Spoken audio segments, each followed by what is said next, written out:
phone. This is our room.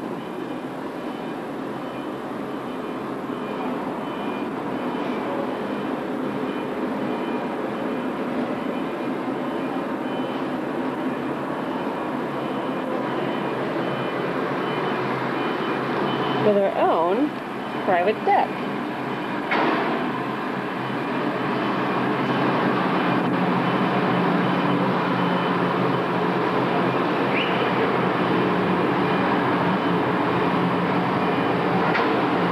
And our view so far.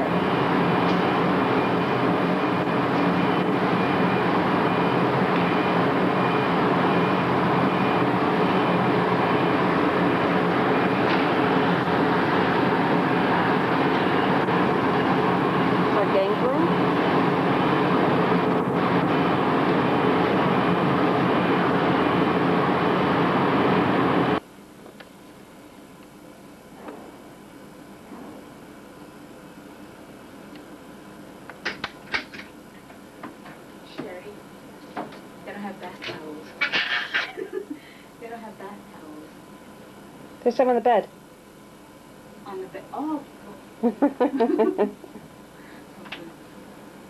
So what do you think? Shall we?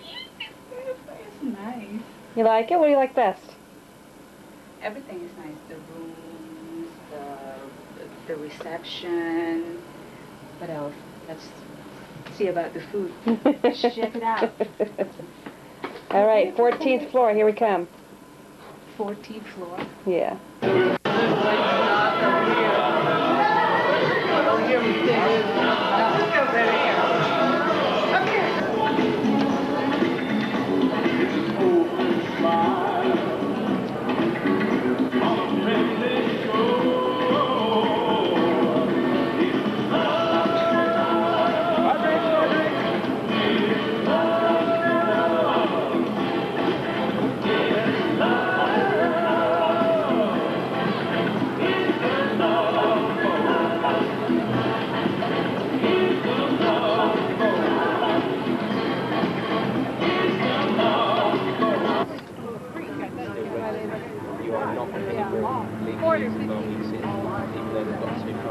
Where's Denise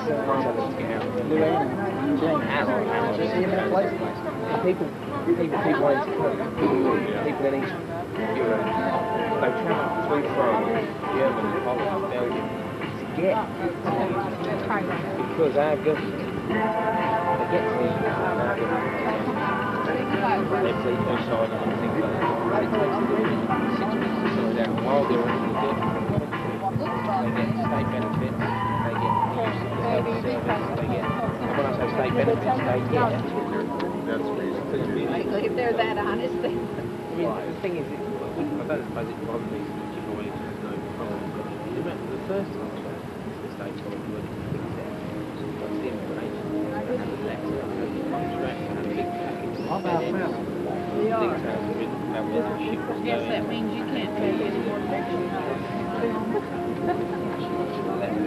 So where exactly are you going? What are you doing in the country now? Really? Oh, it's crazy. What do you do? Not It was very smooth. Very smooth. The occasional service is lovely. You will do. I mean, I've been told that the Vancouver route can be quite treacherous because the weather's been. It's not. See, the thing is, this is a lot of this is inside passage, but the initial part of it is a. I've been told that. Well, you were there very special. Huh? You were there very special. Huh? But there's a lot of things. Higher up. You can clearly see but apparently we've got a boundary.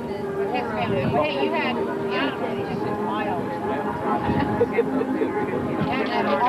this guy's funny. It's supposed to be different.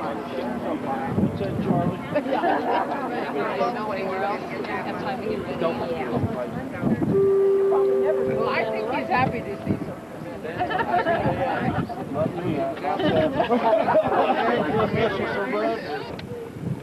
named after the Governor General of Canada, who was also responsible for the Stanley Cup hockey tournaments. Stanley Park houses a zoo, aquarium, rose garden, cricket fields, and an open-air theater. Also, for any golfers, it has a small par-3 golf course. The National Park is bounded by an 8-kilometer seawall, approximately 6 miles, which also acts as a buffer.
Find it?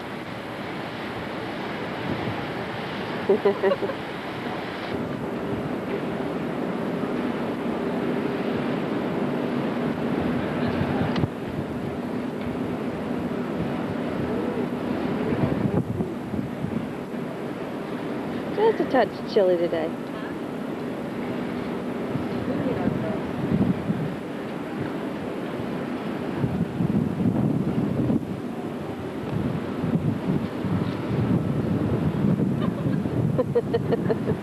I see you.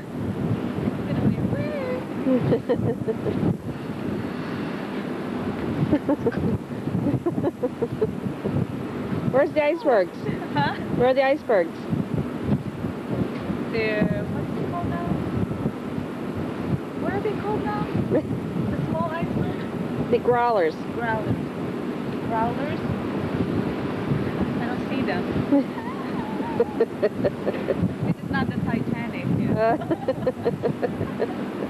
That's a good thing.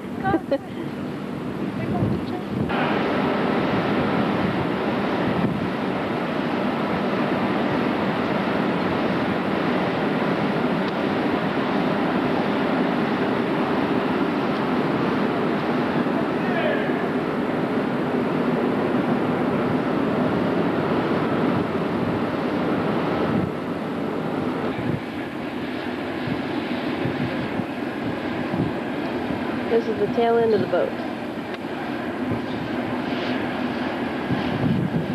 And yes, people in the hot tub.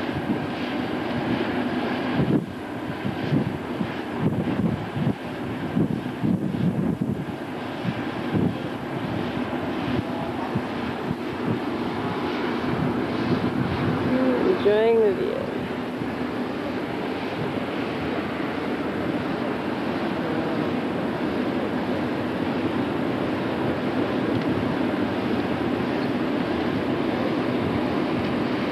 One boat ride, two boat rides. This is the aerobics room.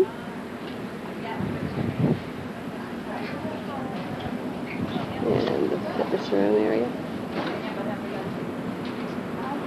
Can you see through? Mm-mm. No, the light's to the wrong side.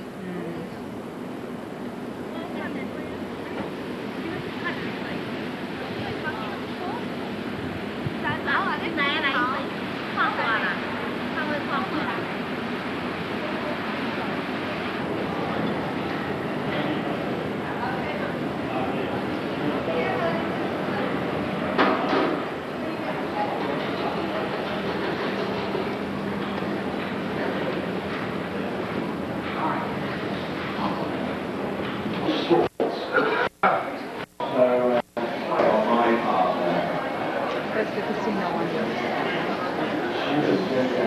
Sure. It's part of the atrium.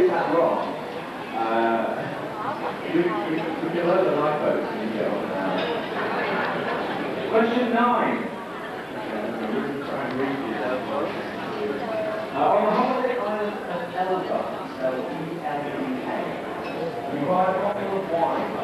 What currency do you pay? For this answer, you won't be accepted.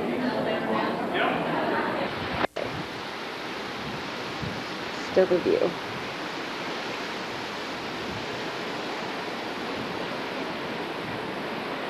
We'll be at Ketchikan in the morning for a heritage tour.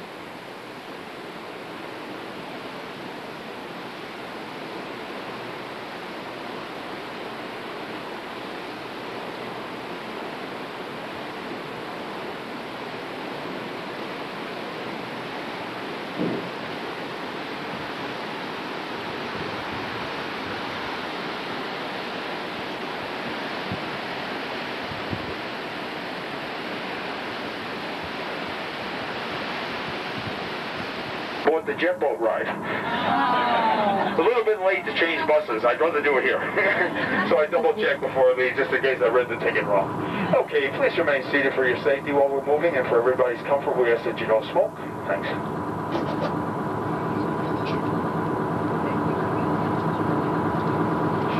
Ketchikan.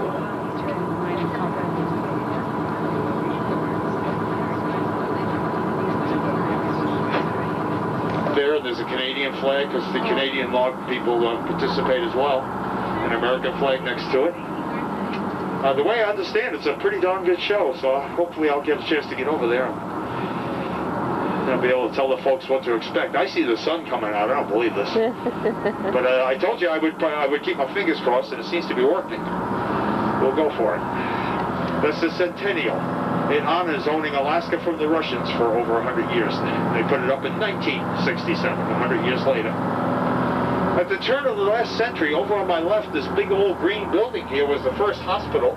It was a Catholic-run hospital called the Sisters of Newark. I guess they came from New Jersey. And they opened that hospital, and today, of course, they have a modern one, and we're going to pass it on the way to the park. We'll point it out to you. Coming up on my left is the American Legion Hall, the red building. What I really want you to see, though, is behind it. See that big sheet of rock and the road on top of it? In 1900, when Ketchikan became a city, with approximately 800 people living here, they did not have equipment to cut this rock that the island is made out of. That's a metamorphic rock called greenstone. So what they did was they built the streets on top of the rock. They ran the water and electricity underneath the street. And some of the parts of that street are made out of railroad ties. And there's water there that you can barely see the water. They just come up to lay the eggs, and they go right through October. the high salmon spawning. The king salmon, the state fish, the biggest fish we have, is spawning its eggs in there right now, but they're hard to see because there's only a couple of them. King salmon basically need deeper creeks than that is, and they'll go into deeper lakes. But this is the king salmon spawning time, and we just have a couple of them in there. But usually in August, there's so many fish, we'll just stop the bus for a second, and all you can see is fish everywhere. This area here was at once called Indian Town. It was settled in 1867. Most of the people came down from Anchorage, built the homes here because it was kind of flat back here, easier than trying to cut the rocks, so they built their homes here. Anybody been to Key West, Florida? Take that little conch train ride around the city? They had one of those trains in here, but somebody in City Hall had a brilliant idea. He said, take that train out of there, put those man-made pools of water you see in there, we'll stock it with salmon fish, and we'll connect the tubes to the Ketchikan Creek over there, and when the fish come to lay their eggs, we'll seal it off. Then when the babies grow up, we'll catch the fish and make a fortune selling canned salmon. Well, we have an estimated 40,000 ravens and eagles here on this island. They sat in these evergreen trees here and ate fish all day. Oh, no. So it didn't work. Now the pools are for kids to wade in on a nice summer day. Sometimes what they'll do is they'll stock it with fish and have a little fishing contest with the kids here. Okay, what we're going to do, folks, is we're going to disappear. The Alaska State tree, very, very old one, probably a couple hundred years old. You can tell by the older look in the bark. The other trees along the creek there, these behind us are called windwood trees. Windwood, they're very, very rare. When that leaf finally comes out, it's a huge maple-type leaf. It's about 2 feet wide. It's called a windwood tree, and they're very, very old. The other trees you see in here are all... Yeah, it looks like an elderberry. The funny thing about that is the berry is an elderberry, but they call it mountain ash because it's a tree. If it grows on a bush, then it's the elderberry. The same berry, and we have both the trees and the bushes. Well, I'm going to lead you back here, folks, straight back into the hatchery. I don't know if the ship told you or not, but they acquired 2 eagles recently there. Remember that? We did the fish hatchery.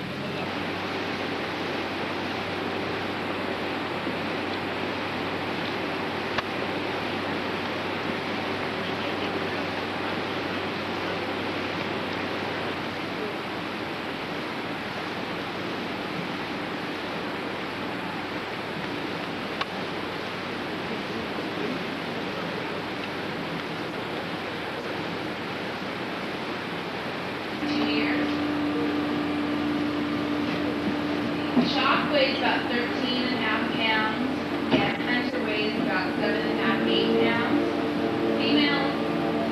The female eagles are more dominant of the two. She'll usually eat first, and he gets wet and she leaves him. These 2 birds are mated, they're bonded for life. When eagles bond, is for life, like sometimes. These 2 bonded in captivity, which is really unusual, but good for us. They can live together, they're compatible. She's sitting on 2 eggs right now. They'll both take turns sitting on the eggs. They'll get up and go over and sit on them also. You don't think their eggs are fertilized though, since they have a lack of weight, they can't balance, and they are not able to mate properly. Her nest here, she built herself last year. We provided her with a couple buckets of sticks because she can't fly and get her own things, but she built it herself. Eagles' lifespan is about 30 to 35 years, and they build onto their nest every year. The largest nest found was in Cape Canaveral, Florida, and it weighed 2.9 tons. Wow. 12 feet wide, 9 feet deep. So the eagle has built that nest. How they've been doing it, building onto it for years and years and years. What's really unique about our center, this is the only place in North America that has a stream running through it. When the salmon start to spawn at the end of June, we'll open up the gate and they come through here, and the eagle can actually use their hunting abilities and get their own food.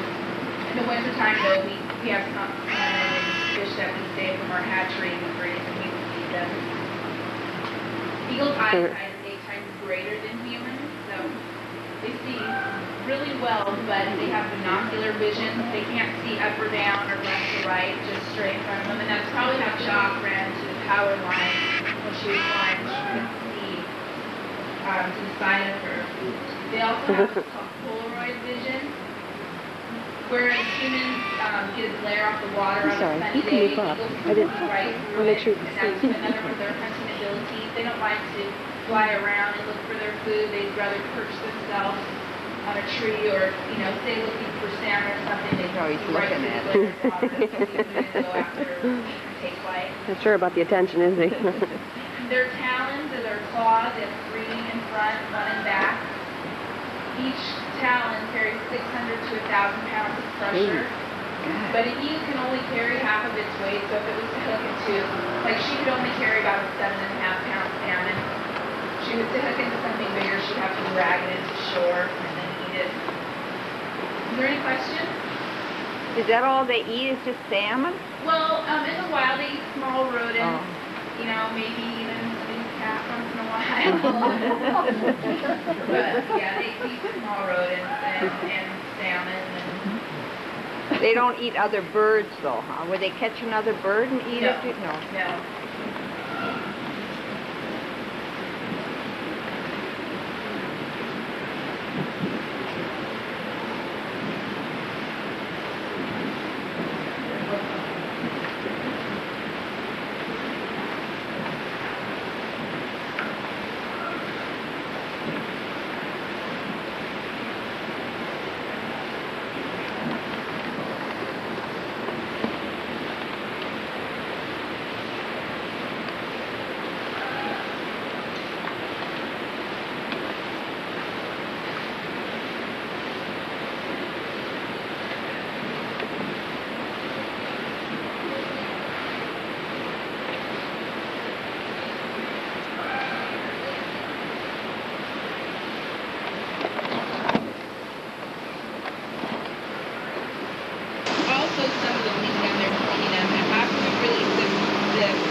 Fishy.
Top.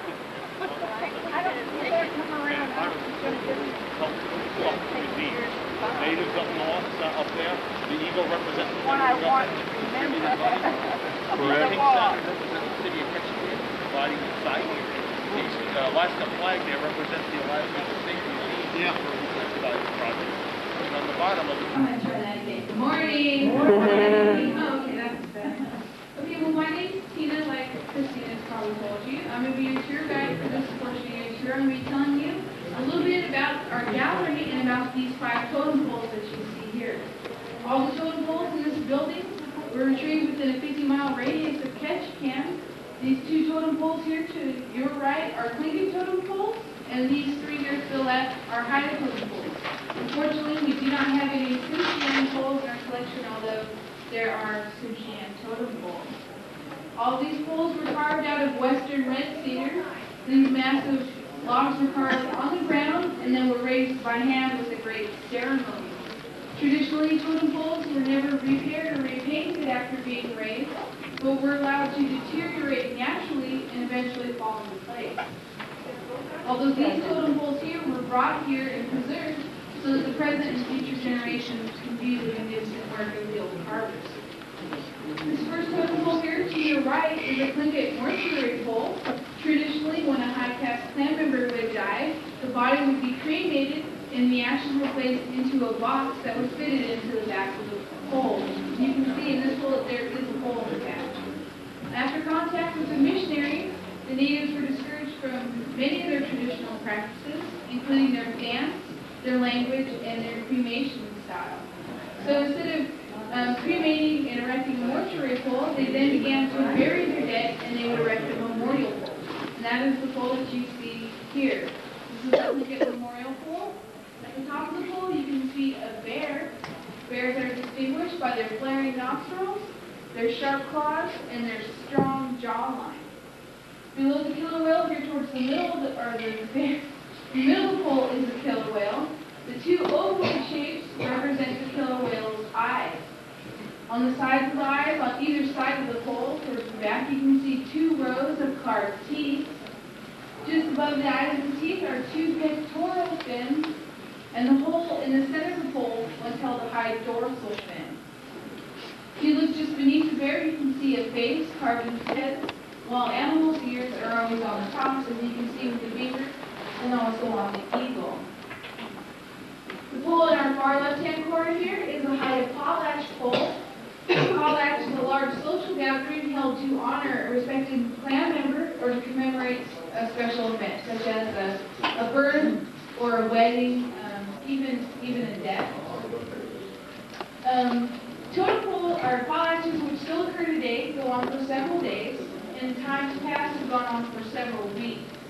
In addition to dancing and feasting, bestowing of names and storytelling, gifts are distributed to all of the guests. And it is understood that if you and your clan were to accept these gifts, then new poles could be commissioned with another ring added. If you look carefully beneath the wings of the eagle, you can see a faint blue-green paint. There's also some around the eyes and the chin area of the beaver. And this was the pole's original paint. How they got this paint was from a salmonade base, and they mixed fresh mineral deposits with it to get its color. There were 3 traditional colors that were used: the bluish green, which took its color from copper oxide, and the reddish brown from iron oxide, and black from charcoal and graphite. Paint was always used just sparingly and only to accentuate some of the carving. In fishing, when a big storm came up and the waters got rough and his canoe overturned, he was unable to get to safety and he drowned. Well, the killer whale people had seen stone roots just beneath the surface of the water, so they went and they took him down to their mythological village at the bottom of the ocean where he was revived. And Stonebridge was thankful for this, and he stayed with them for some time until he became homesick for his own people. He then encased himself in the skin of a sea lion, and then taking on its form, he was able to swim safely home. If you look towards the top of the pool, you can see just the chin and neck area of the sea lion's head, almost as if its head is bursting through the surface of the water. On the other side of the pool are 2 ovoid shapes, and in this case they're representing joints. Remember, the ovoid up here is in the killer whale's eyes joint. The upper ovoid represents where the flipper attaches to the shoulder. I think it's just a little bit, a little bit. And every once in a while he would like reach down and get a chance to go.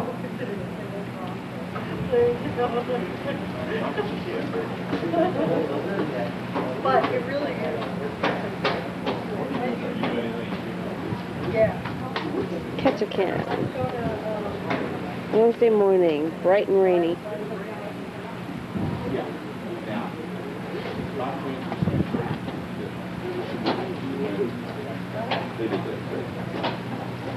Built on stilts.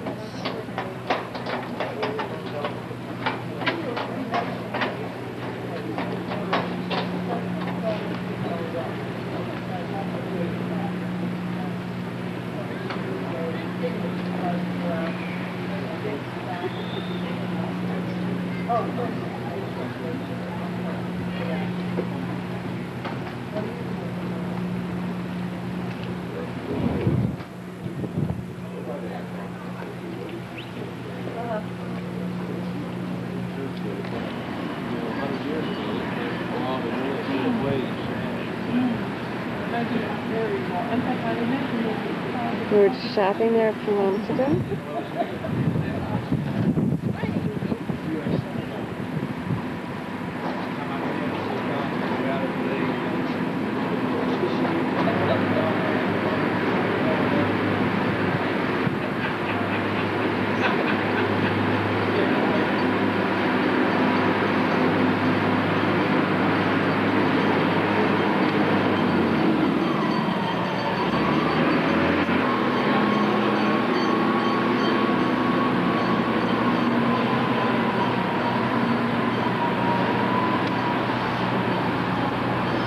Edwina, don't jump! Edwina, don't jump! No!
We are at Juneau, the capital.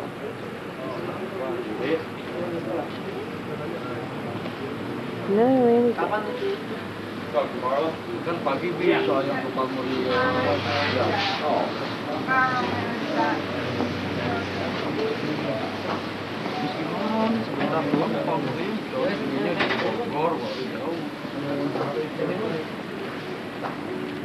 Adventure up into the mountains.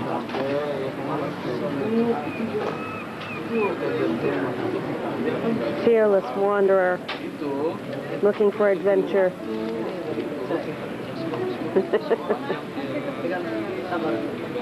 In front of the sign. Which sign? Tramways?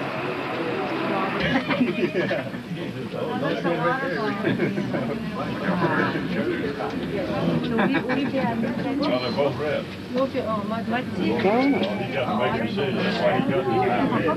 Yeah, I'm stuck in my second week here. So, you know, my brother on the other car there, really new. And we don't operate from here for a reason. Because down there, they operate it, they have an override. Because some of us on that run, you see, I keep on telling my brother, do not touch these red ones. All right out here, south of us or to our right, you can see the remains of the HA mine. Right out here.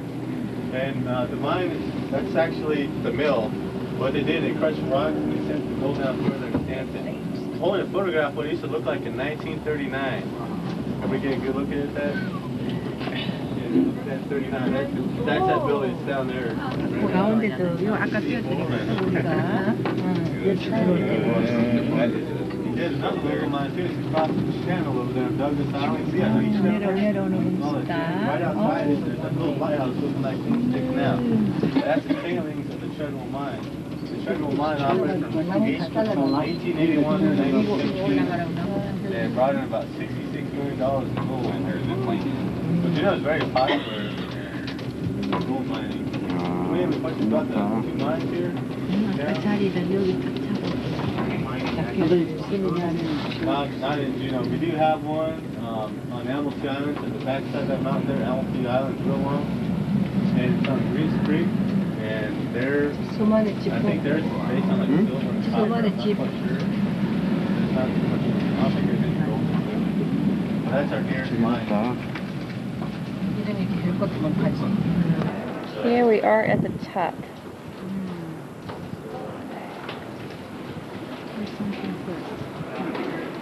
I think it's right there.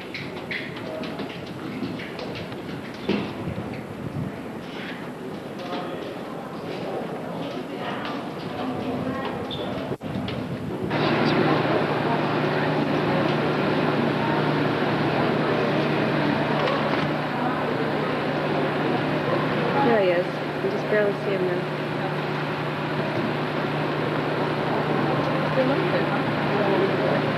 Yeah, I can't. My hand's shaking too much. Huh? My hand's shaking too much, but he's up there. Oh yeah, I see it. Yeah. Looks like maybe another one there. Downtown Juneau.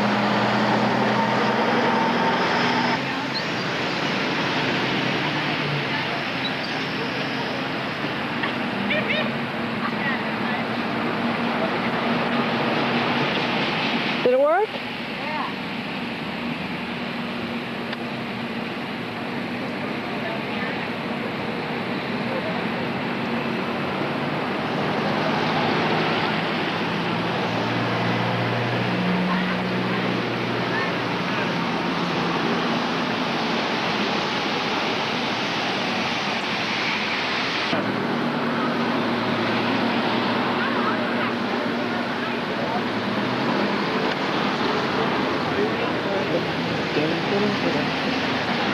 Hid in the mountains.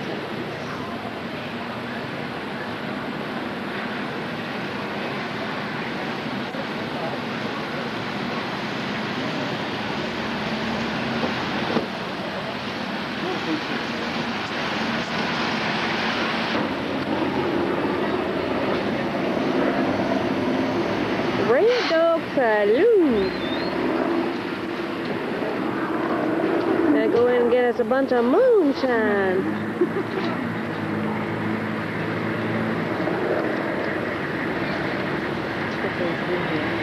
Sure is.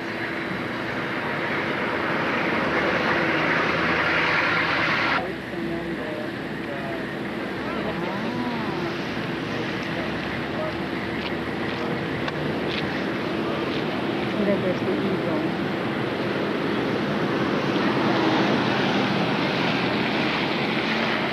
Yellow stands for what again? The sun. I don't remember yellow being in it.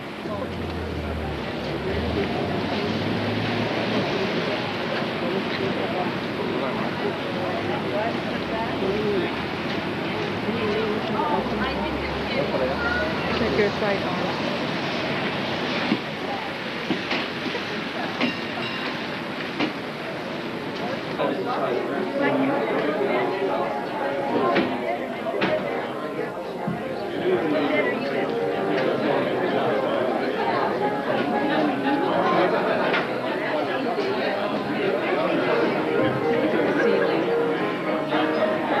Yeah.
Where's their little feet?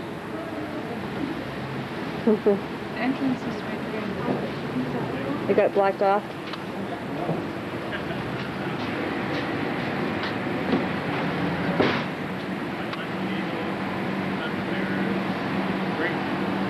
So 5 mines in Douglas, which is the island across the channel, Gaston Channel that you came up. 3 of those closed by cave-ins and filled with salt water. And all this business about gold came about in 1880 when a German engineer named George Pilz, who was stationed in Sitka, sent 2 guys, Joseph Juneau and Richard Harris, to this area to look for the yellow rocks. And they said, check with the local Indians, they probably know where they are. And of course, they did that and met Chief Cowie, a Tlingit chief, and he showed them where the gold stones were, and actually they were up Gold Creek, which is at the base of Mount Juneau, which is coming up. Actually between Mount Roberts on our right and Mount Juneau, which is ahead, is Gold Creek and Silver Bow Basin, which is where they... But they were sent back in October after they found the first rocks, and in October we can have 3 feet of wet, slushy snow on the ground. It could be cold, could be 40 degrees and rain, could be a taku wind, TAKU is the winds we get here that blow up the ice cap, but sometimes they'll blow 100 miles an hour. Usually not till November, but I have seen them in October.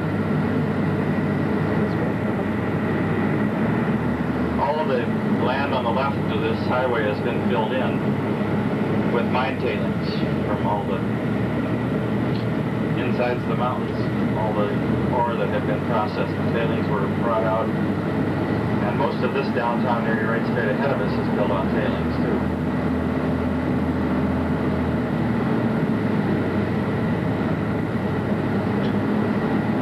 Juneau's a government town now, for the most part. Government is the largest employer. In the wintertime, I work for the legislature, or the Legislative Affairs Agency, which is a support group for the legislators. So I'm not a legislator. Don't blame any of those stupid laws on me. The brown building on the right, see with the pillars, those that be on the right side. When we get up here about another half mile up to your right, you'll see the governor's mansion, which is just over from the Capitol building. If you go up Main Street and make a left, you'll run right into it.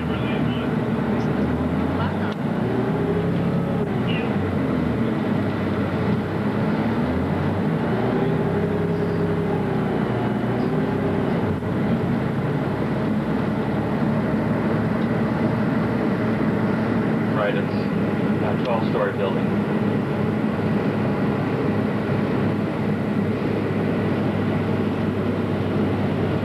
Juneau's had several major avalanches in its history. In fact, it has some of the highest avalanche danger of any city in the world.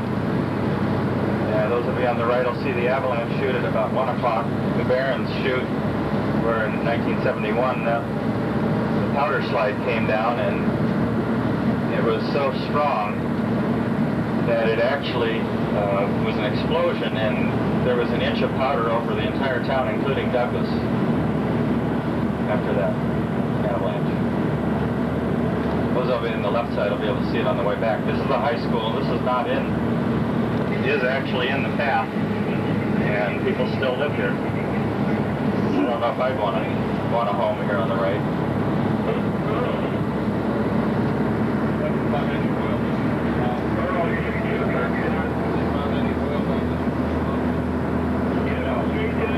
The question was, did we find any oil this far south? None that I know of down here. The closest is Cook Inlet, as far as I know. You're going to see that we have started in Auk Bay. Okay, we've started in Auk Bay, and as Captain Leaf mentioned, we are heading north. We are heading north up Favorite Channel.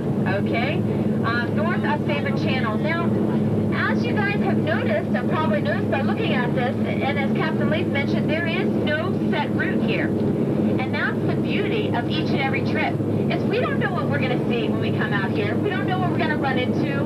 We don't know how many, what activity that is, what makes every trip so exciting, and what keeps it fun for everyone. So we're going to do that as we go. And I'm going to keep making reference to this route map. That way you guys know where we are. And we're going to also we have a laminated route map. Where are we going and what wildlife we're seeing. That way, when you guys get home from this trip, when you're back at home and you're giving your cocktail party with an Alaskan theme, and you're showing your pictures and your videos and your slides. Guillemot, it's very common here in southeast Alaska during the summer months. Actually, they don't lay their eggs in trees. They make nests in rock crevices. They've got very bright orange feet, very easily distinguishable bird. It looks like that eagle's out of view now, so I'm just going to go... Without the bright white head. So when you're looking out there, that's what you're going to look for. There he is. Oh, there he is. Yeah, you guys, here in plain view, right there. Where? Right on the top. Right at the 9 o'clock position. Ah, beautiful shot. For those of you that want to go up on the upper deck, that would be, especially if the sun's shining down on that kind of grassy knoll. Yeah, it's a really nice shot. So you guys have a nice shot there if you guys want to get that. Head and the white tail. Now, as far as the female-male, the females for these bald eagles do tend to be Just occasionally, you'll see, or you might see, a little dark head pop up to the surface of the water. I can see one there, and two now, and sometimes three. And then Glacier, all the icebergs that have broken off. That's exactly right where they'll pop, and they do it there to get away from predators. They try to get real close in, and it's kind of a safe haven for them.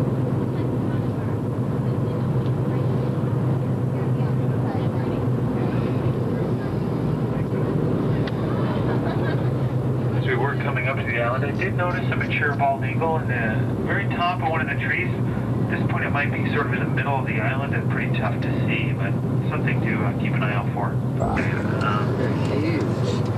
Typically, these trees obviously their roots don't carry down very far. They go sideways.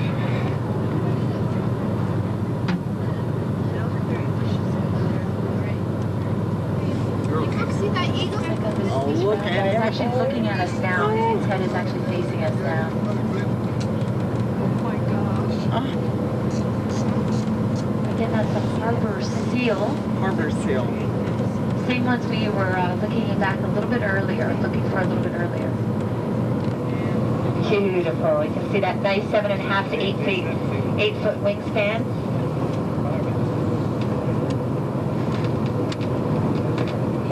Or the lower galley there. Come on up here to the upper deck. You guys can get a good view of it. Right there, it said the great Queen's found it. Maybe they even might be more particular about their nesting. They are their mate.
There he goes. Look at him flying there.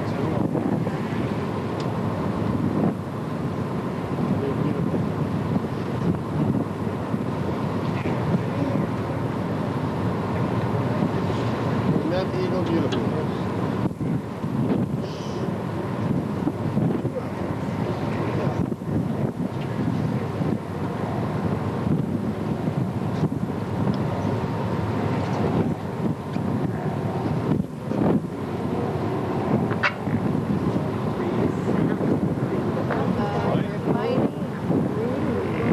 For those of you that are in the lower cabin,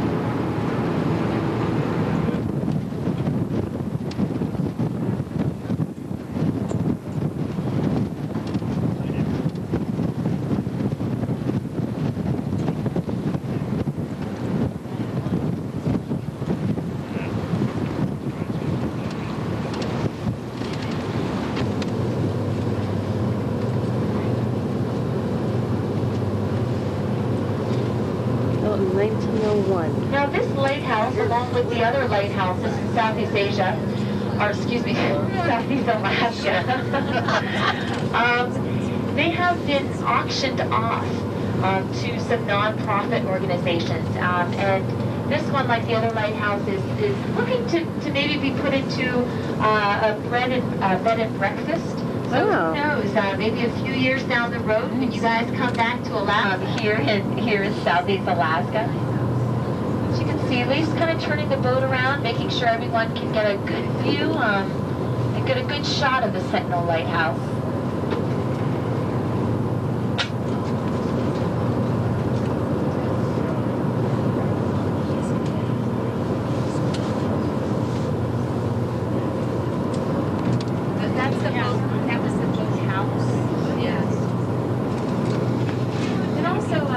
Interesting fact, you know how you can see these trees that look like they've fallen down? The Coast Guard actually came out here and cut them down just so you can have, you know, so it doesn't obstruct, right, it doesn't obstruct the view of the lighthouse. And also they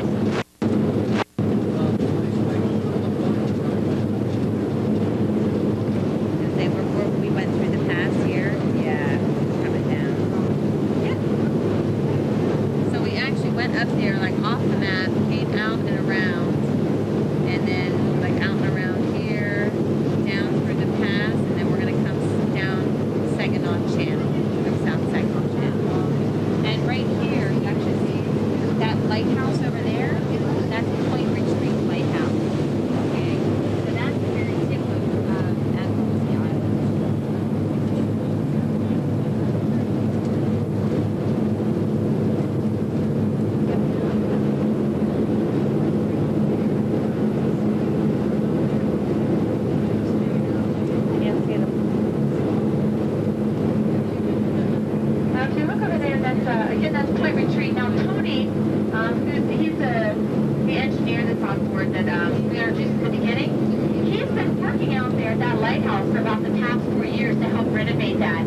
Because it has been auctioned off with the other lighthouse, the Sentinel Lighthouse that you guys saw today. And this one is, they're renovating it to be a bed and breakfast. I'm sorry. Over that way. You're looking after that below over there, the humpback whale comes up to breathe.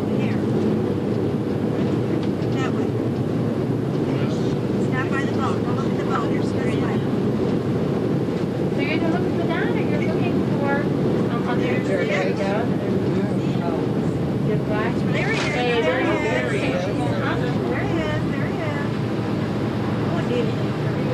Oh my gosh.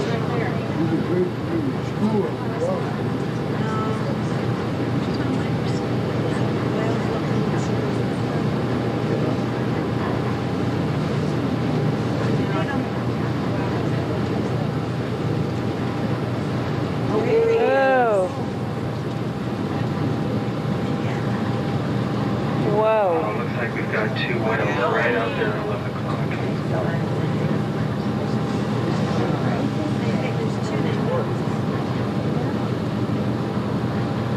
Feel free to utilize the upper deck for those of you here that are abroad.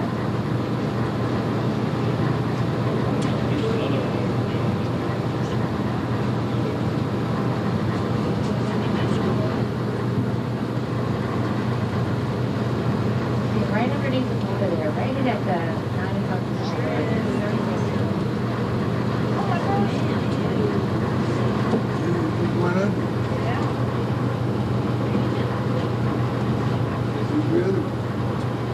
There they are.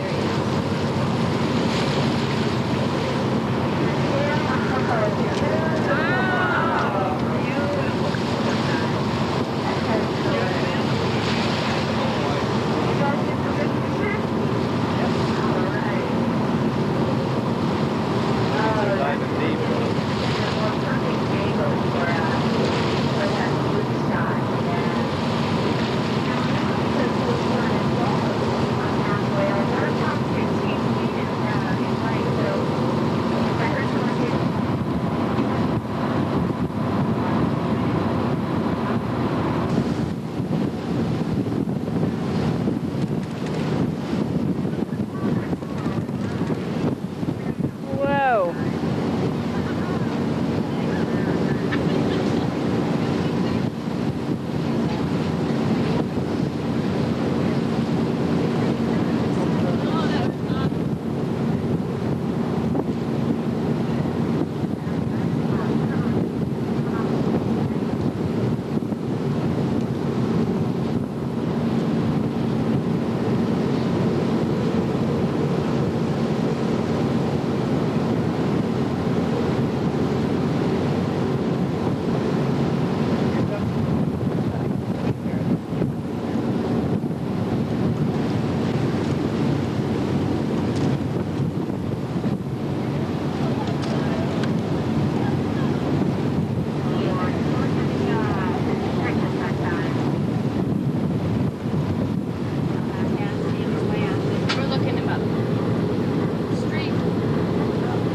That was painful. That was physically painful for me. I think that was a terminal dive.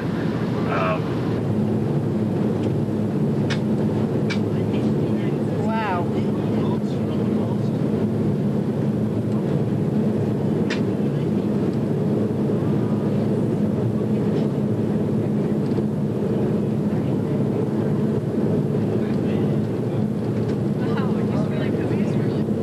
There's some more down there. I think I saw another one down there. From behind it. What do you mean?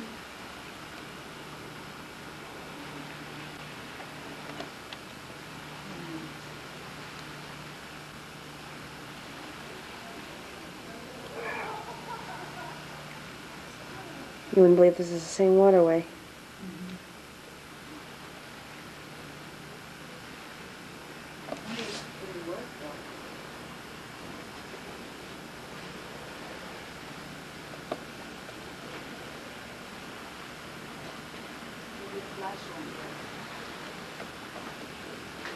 Might work.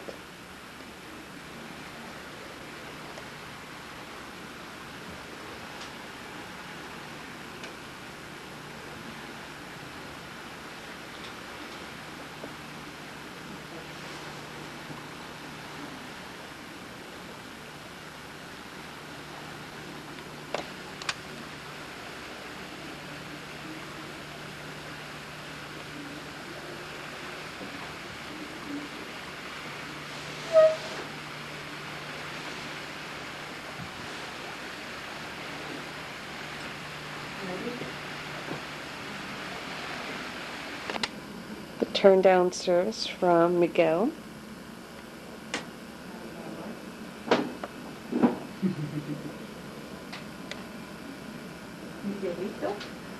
It's about the size of my apartment. Maybe bigger. Your whole apartment? Exactly. It's just nice at the balcony. I don't have a balcony like this, so I'll take the balcony with me.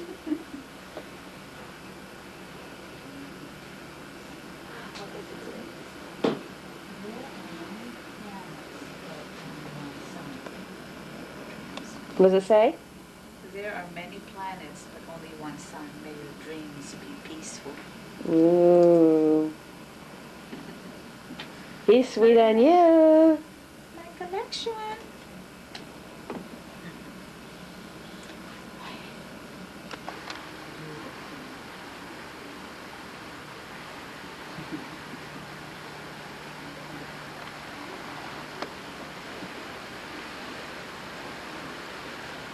That's what I was seeing from. Actually, back in 1898, the Skagway became so overpopulated that there was no way of keeping track of all the ships in port. And what they would do is they would take their ship logo on this wall with the captain's name and date on it. And that was how they kept track of all the ships coming into port. Right now we are on the railroad dock, and we have 4 docks here in Skagway. We have the next one over is the ferry dock, and it comes from all the way from Bellingham, Washington. That is exactly where I'm from. And then the next one over is the Broadway dock, which is straight onto Broadway. And then over to our left, far over one, see that big brown building over there? That is the ore dock, and that is where they would put all the ore that they got from Whitehorse a couple of years ago. We actually call that big brown house the biggest ore house in all of Alaska. $100 a month. It's not that cheap. If you look to your right, we have Starbucks. We don't have too many fast food restaurants here in town. The nearest fast food is about 110 miles away in Whitehorse, and $1.95 for gasoline. It's pretty expensive. But how many of you heard of Sophie Smith? His real name was Jefferson Randolph Smith, and right here is Sophie's parlor. It's a bar that he used to own, and one of his ways to get people to drink was that he built it so short that everybody had to buy a drink and have a seat, sit down.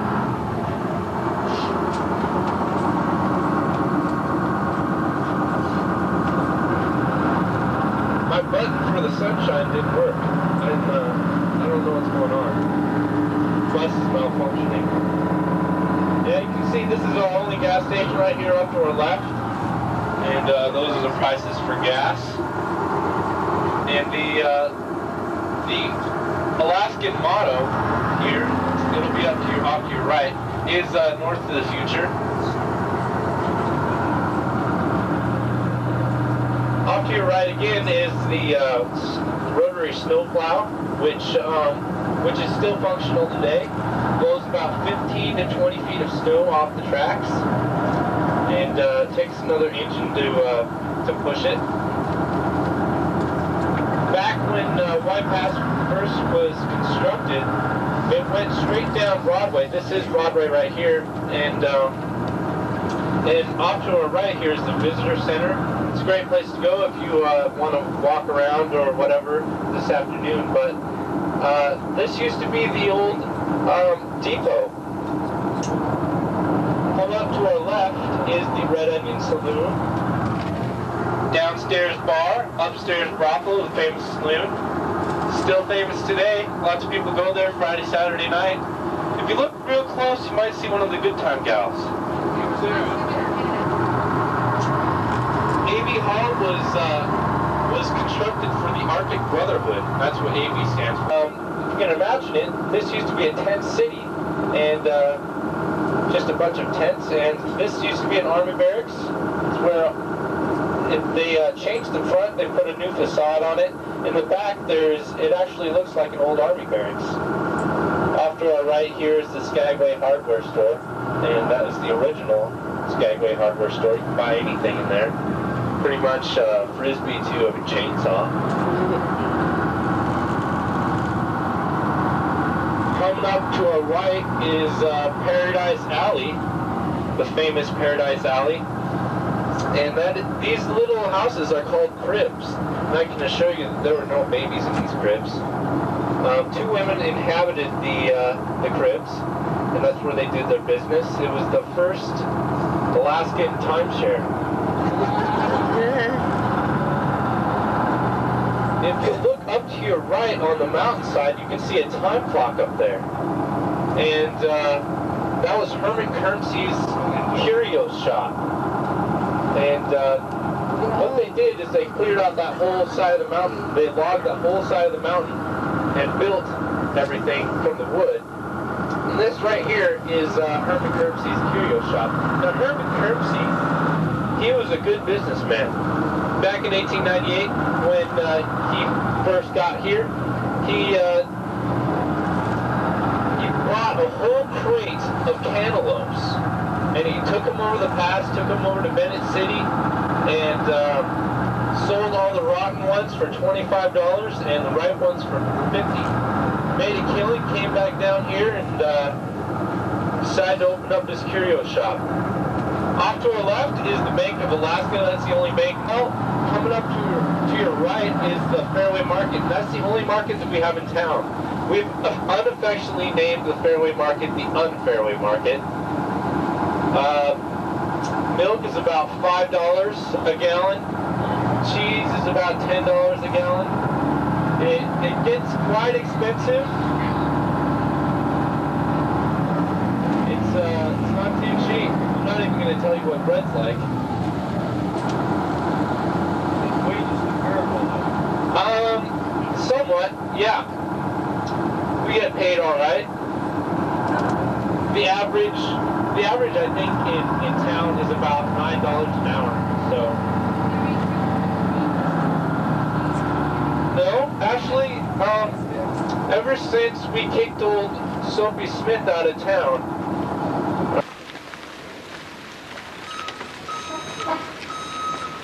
so that he would be in bars for the rest, for forever. And he was pretty much a notorious man. You can all take a look around right over here. Dynamite in the ground and blow a hole big enough for him. So go ahead, give you about. I ain't even been to Soapy Smith. 30 either.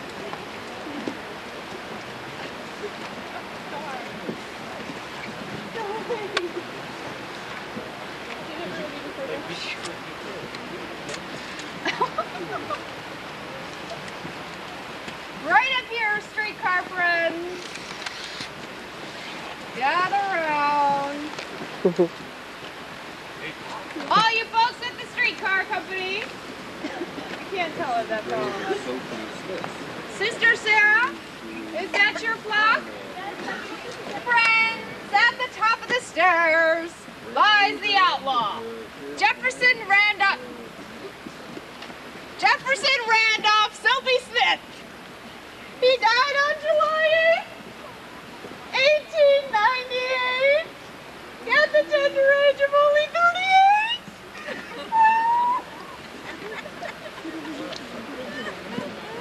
Weren't you guys crying? You know more about this guy than I do, obviously. That's right, you don't need to cry for this guy because he was an outlaw.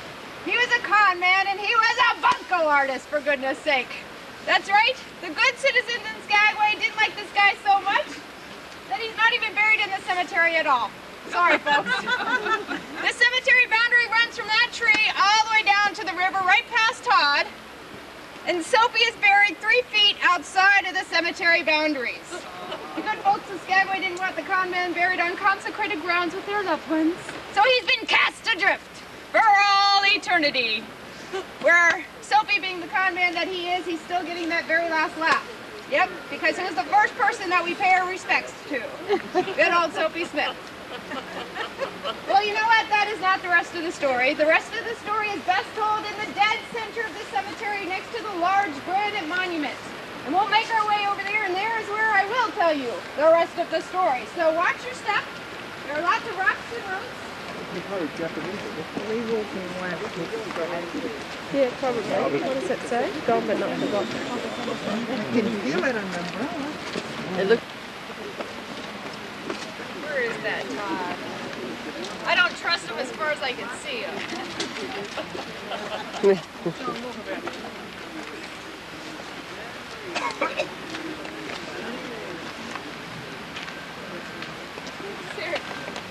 My God, don't shoot, he cries! Bang! Well, those are the very last words we ever heard out of Soapy Smith that night, because he was walking down to the dock. He was going to break up that meeting.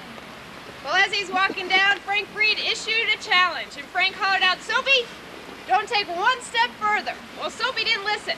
Soapy pulled that Winchester off of his shoulder, swinging it around like a club, trying to knock Frank Reed off the dock.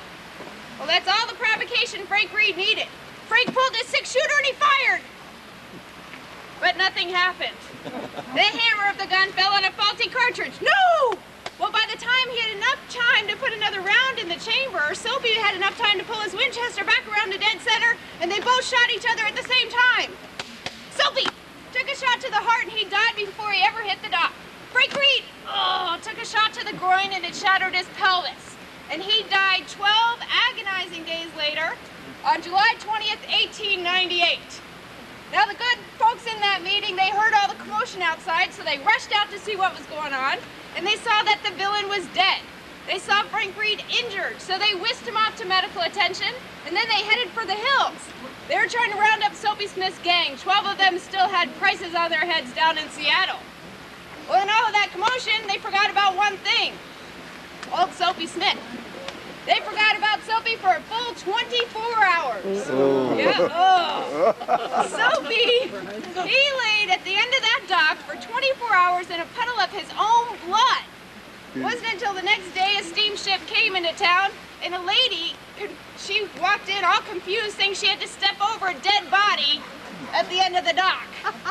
Welcome to Skagway, folks. Hope that didn't happen to any of you folks today. Good. Well, it's a good day. Well, then, of course, they left him on the dock. Nobody wanted to touch the man, and of course, nobody wanted to bury him. So the good Reverend John Sinclair of the Union Church finally took Christian pity on the poor soul. So he hired a teamster with a wagon, came out here to the cemetery with Soapy's body, and held a very brief service. Now, there were only 3 people in attendance of that service. There was the Reverend, because it was his idea in the first place. There was the teamster, because he had been paid to be there. And then there was a mysterious woman, veiled all in black. Aha. Now, we know she was there because the Reverend wrote about her in his journal. However, her name has been lost to history. We know, though, that it was not Soapy Smith's wife, because she was back in St. Louis raising their 6 kids. So we like to think that maybe it was his sister. Yeah. That came up to Skagway. Houses down. Yeah, she came out of one of the houses of negotiable affection down on Broadway. Now the Reverend stepped up and he held a brief service. He opened the good book and he read, "The way of the transgressor is hard." Amen, let's go eat. That's all that Soapy got, and that's about all that Soapy Smith deserved. Now, Frank Reed, on the other hand, he was hailed as the town hero. About 2,000 people lined the cemetery to pay their last respects to Frank Reed. The next year, they passed a hat and they raised enough money to erect this large granite monument, where on it they inscribed, "He gave his life for the honor of Skagway." Kind of get you right here. Well, folks, I hate to tell you this, but old Frank Reed, he wasn't any better than Soapy Smith. That's right. Frank Reed had been kicked out of Sweet Home, Oregon for murder. Yep. He stepped up to the judge and said, "Sir, I plead self-defense in this case." And the judge said, "Well, Frank, you shot the man in the back and he didn't even have a gun. So that's the strangest case of self-defense I've ever heard. Get out of my town before I hang you." So Frank Reed came all the way up here to Skagway, where he thought he'd start over, turn a new leaf. He became the town engineer. He laid the streets of Skagway straight and true, just as they lay today, right over Captain William Moore's original claim. And then he started selling off the plots as his own. So not only is Frank Reed a murderer, he's a claim jumper and our town hero in good old Skagway, Alaska. So the moral of the story, of course, is die on a good day. You'll go down as a hero. Now, in 1908, they closed this cemetery because it was full. They took the cemetery and started over across the river. At that time, they took a picture, and the largest thing in here was this large granite monument. And since then, these trees have grown up to become the tallest trees in the valley, and they look down upon a very peaceful place to spend eternity. And that, my friends, is the rest of the story. Hey! Thanks, Mom! We don't have any 747s that come in through here. Unfortunately. Only 6 meters. We got red and green building over there. Do that. Here's the new school. $9.2 million. And been here about 6 years.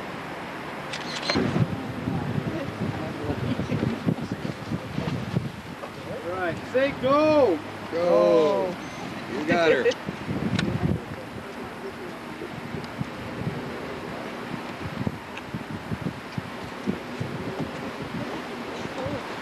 Is this the right spot?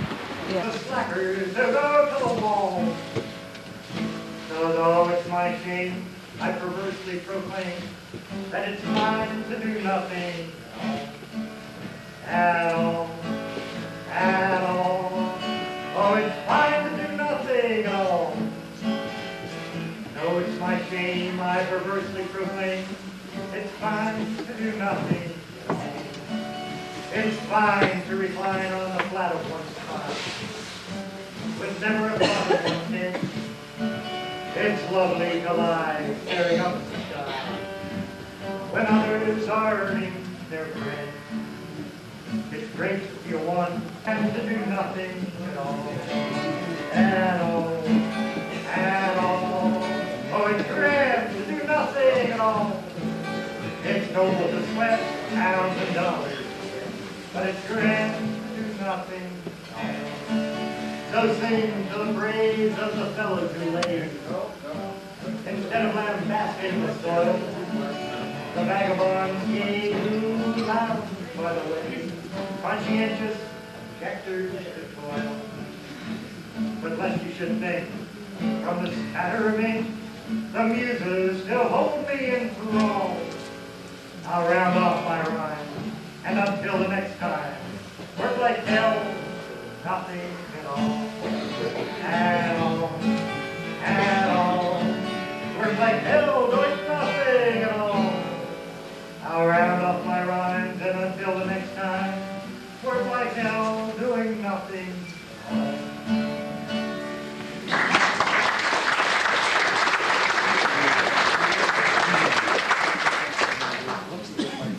Looks like you would.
Strange things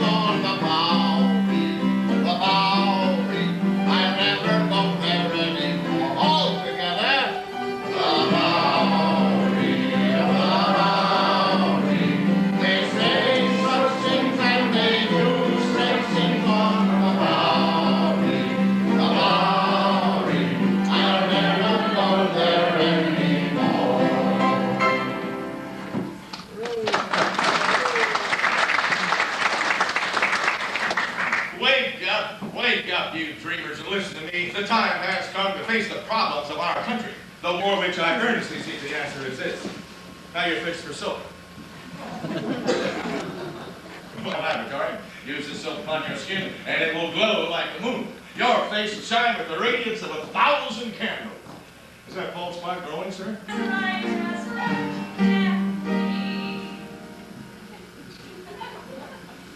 Thank you so much. Never would, never pulled, not too hard and not too cold. Not the very thing I told. Playing your arms you like ta-ra-ra-boom-de-ay, ta-ra-ra-boom-de-ay, ta-ra-ra-boom-de-ay, ta-ra-ra-boom-de-ay, ta-ra-ra-boom-de-ay, ta-ra-ra-boom-de-ay. Ladies and especially gentlemen, the lovely Miss Molly Hugo and the talented Miss Brooke Alex. Hey there, honey, how are you? Ta-ra-ra-boom-de-ay, ta-ra-ra-boom-de-ay, ta-ra-ra-boom-de-ay, ta-ra-ra-boom-de-ay. And here you go, boom-de-ay, ta-ra-ra-boom-de-ay, ta-ra-ra-boom-de-ay, ta-ra-ra-boom-de-ay.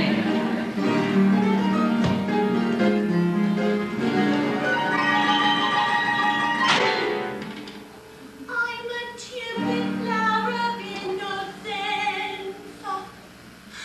Sophie says I have no sense. I'm one eternal big expense. But men, they say I'm just immense. But in my verses I conclude I'd like to know that understood the free and there I've never been. Not too bad and not too good.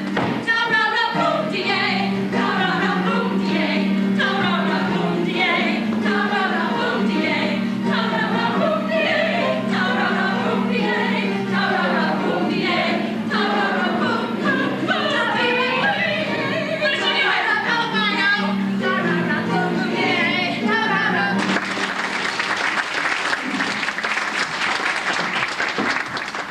What the hell are you trying to do, huh? What did I do? Listen, everybody, listen. There's one thing that a woman can't do without, and that's a man.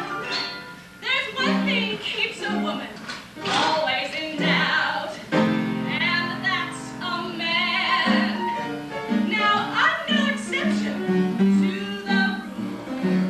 I know they say that I'm loud, and that's my man. Ladies, let me ask you something. In this upscale, fine dining establishment that we call life, specializing in the most delicious kinds of dishes, in other words, masculine fare. Ladies, with this one particular thing in mind, let me ask you this. What's on the menu this morning? Dried apples? Beans and bacon? Oh, ladies and gentlemen, it looks like prime rib! Stand up, sugar! Stand up, come on! Oh, yes! Come right up here with me! I'm gonna need your assistance on stage for a minute or two. Now, honey, what's your name?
It's a good place to have a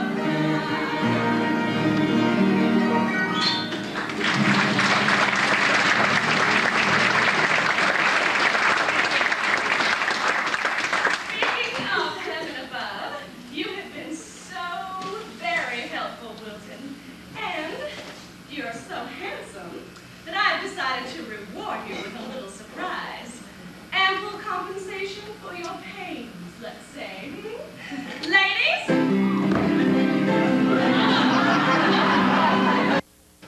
I know what's going on down at Sylvester Hall.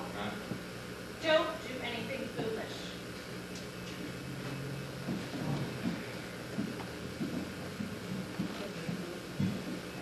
I don't know what she's talking about. Oh, Wilton!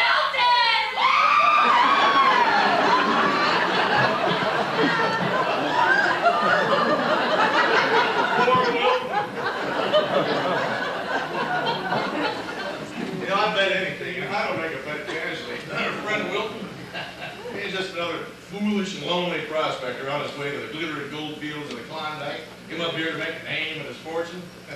I just hope he keeps a close eye on that wallet of his. You see, in the last few months, thousands of men just like Wilton have come storming through Skagway with the idea of getting rich quick. Now, they all figured that they could just mosey on up into the Yukon, scoop up enough gold to keep them in champagne and caviar for the rest of their lives. But they have no idea what's in store for them up on that trail. The snow is sometimes 20 feet deep, the wind howling 50 miles an hour, temperatures down to 70 below. The weak in spirit, the weak in body, and the stupid ones, naturally they die before they ever reach the gold fields. And it's not a kindly death. They're out there freezing and starving, well, they get themselves shot. The greatest kindness that I can show such people is to force them to get out of Skagway and take the first ship south. And there are those in this town that have the gall to say that I'm just a crook. There's a whole mob of them right now down at Sylvester Hall. That's what that bell all worried. Frank Reed and the boys. Now I want you to remember the name of Frank Reed, because him and his committee of 101 are down there right now trying to stir one thing that everybody does have in common here at Skagway. That's greed. Greed is what brought him here, greed is what keeps him here, and greed eventually sends him home broke. And well, fortunately, my associates and I provide any number of ingenious ways where a man can relieve the terrible burden of all his loot. You know, among my more illicit enterprises, there's reliable packers, where a man can have his gear reliably packed up over the White Pass, and then he can reliably count on the disappearance of most, if not all, of his goods. And let's say he wants to purchase some extra clothing, so he stay warm when he hits the mail. Well, then we guide him over to my mortuary and second-hand clothing store. Now among my...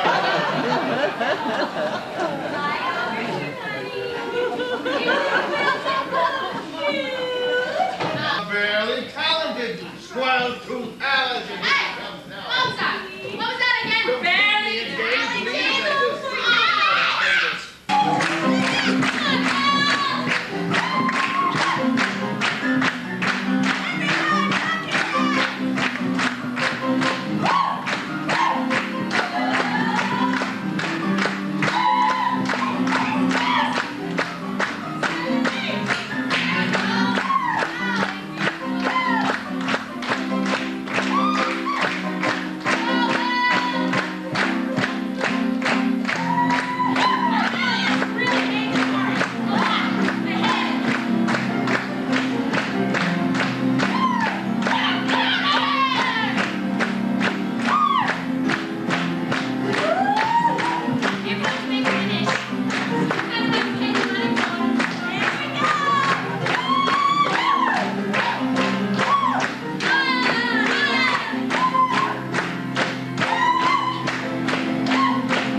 Juneau Company War.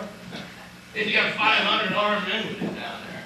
They're in the middle of another one of their secret meetings. They're trying to decide what to do about me. Decide. I think they've already decided. Well, you know what? I'll decide. And I have decided that I'm going to put a stop to their whining and then sniveling. One of those damn secret meetings. Frank Reed thinks he can take this town away from me? Not while I live. Jefferson Randolph! Damn.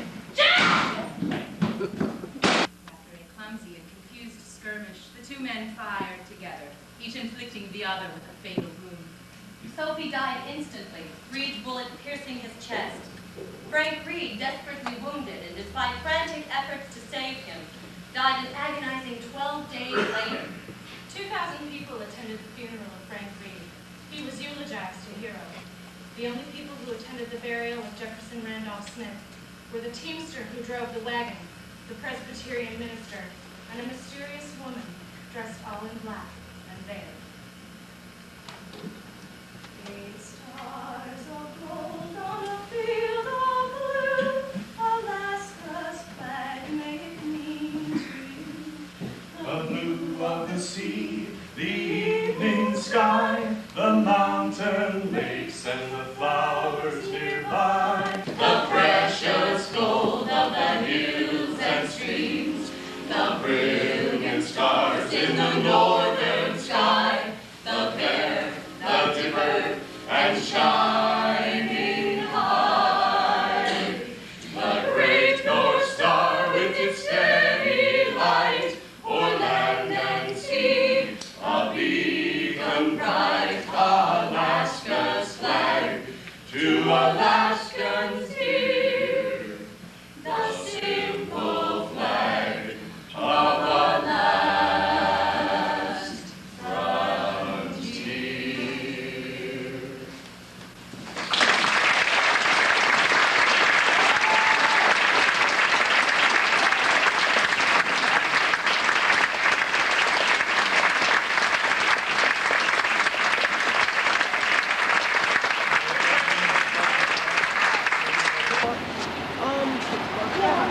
It'd be better outside. Yeah.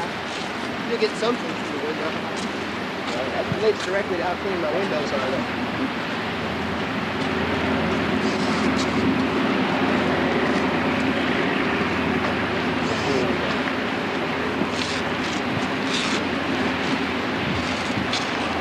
Pipeline up at his Dawes. He has Skagway electricity. Doesn't really seem like it, but that's a pretty steep climb for a train to actually pretty hard.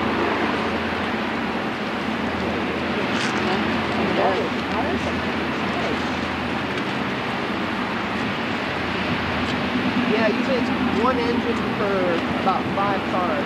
Probably 15, 16 cars there. Usually it's about 40 people in each one.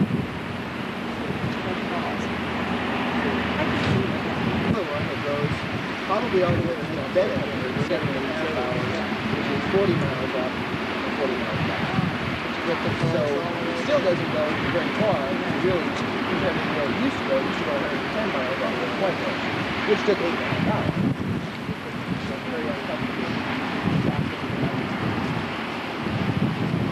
Most of them just go to the top and back. It's pretty hard.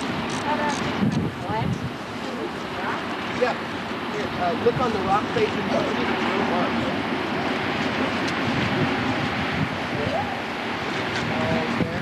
Okay, look warm. Mm-hmm. 2 thumbs, and then the thing will move from low to high. Mm-hmm.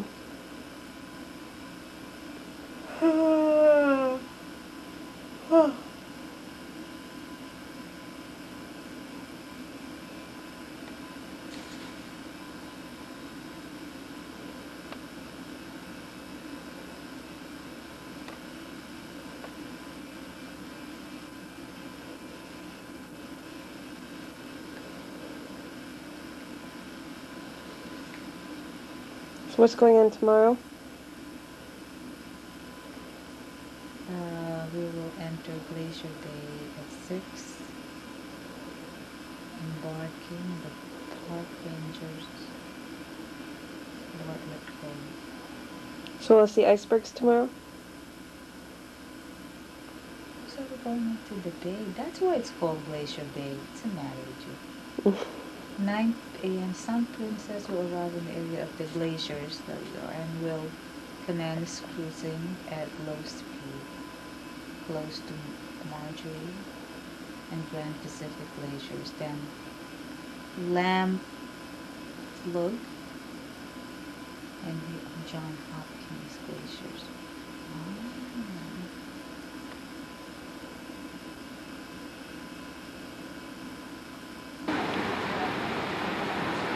Today we are at Glacier Bay.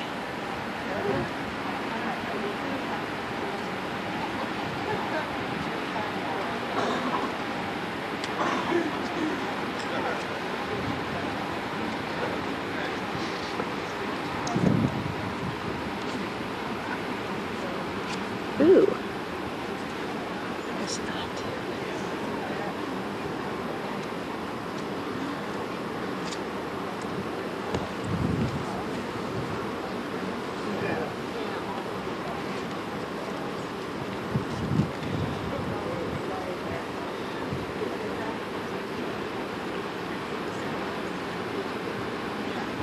This blue is the natural color of ice.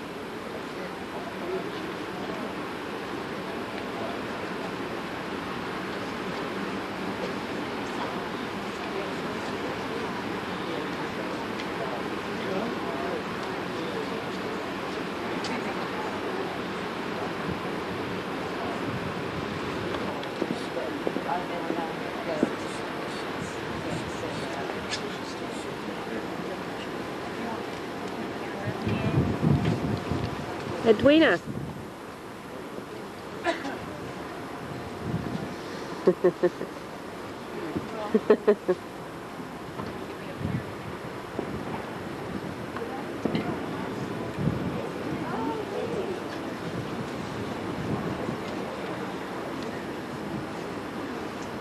No whales yet today.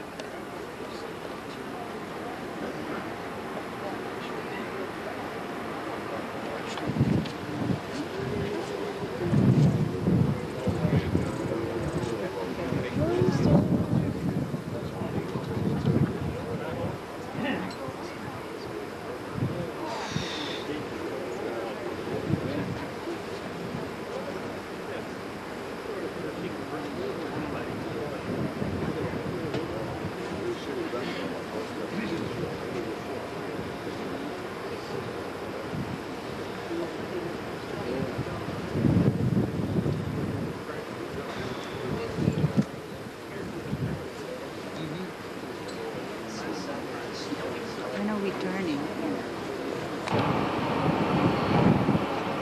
Road out there. Sun tanning.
bird.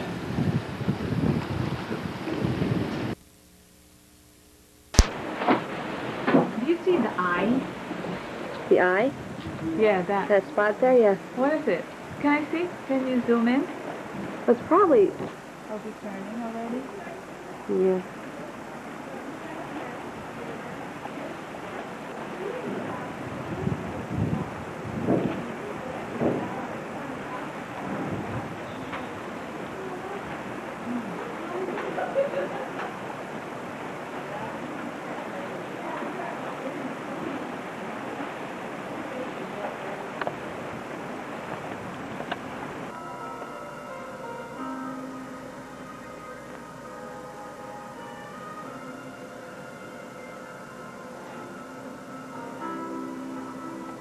To enjoy the watery beauty of Ketchikan without having to exert oneself, a cruise along the scenic waterfront is unbeatable.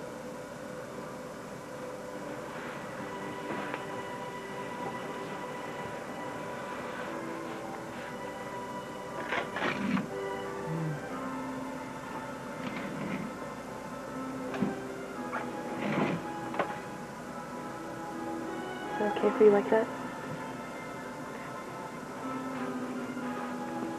Watch me have my butt in.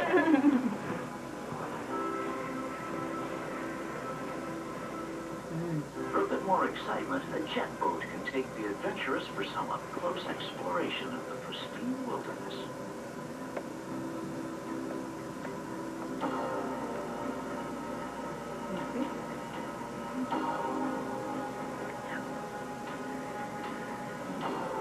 Did you zoom it though?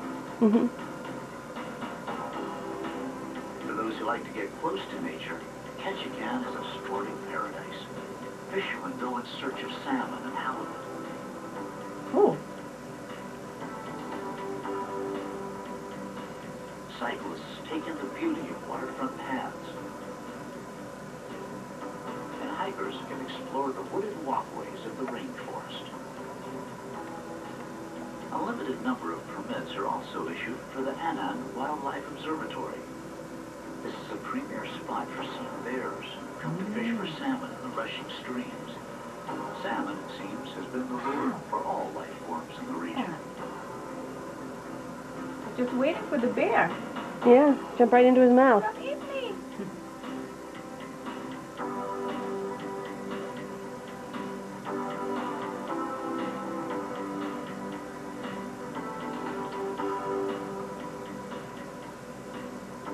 The spectacular abundance of nature provides a dizzying array of pleasure in the first city of Alaska. Ketchikan.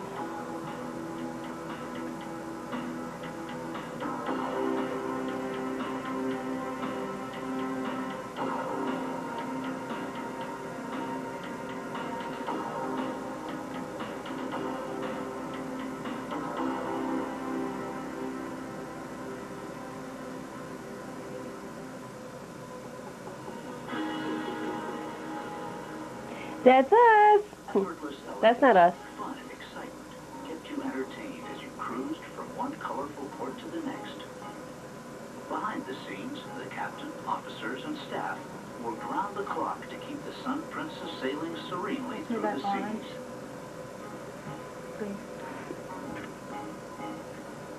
The latest technology blended seamlessly with time-honored tradition on the bridge and in the engine room. As the chief engineer explains, the technical specifications of the Sun Princess set new standards. This ship has 4 engines, 16 cylinder each one, with a power They're Italian. of 11,520 kilowatts each engine. So this engine That means they're smarter? over I don't know about that. 600 volts, which is being sent this current to 2 electrical propulsion motors. Normally you should be able to use only 3 engines and 1 sphere. But if you want to go faster, naturally you have to put the 4th one. The average speed will be 19 knots. We are using fuel of 380 centistocks, kind of fuel they are using in America to heat up the building. Average speed I will use between 135 to 145 tons per day. metric tons per day. On this ship we have a big amount of water production. We have 2 German engines that are producing each one 640 tons each day, and one 320. So it will be 640, 320. You add that up and you see how much water we produce every day.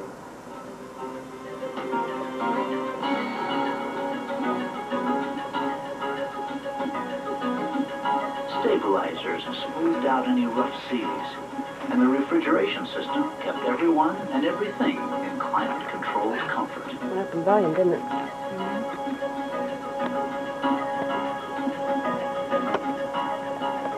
The control room communicates directly with the bridge, and together, these 2 technical centers are the heart of the Sun Princess. They're doing the line dancing.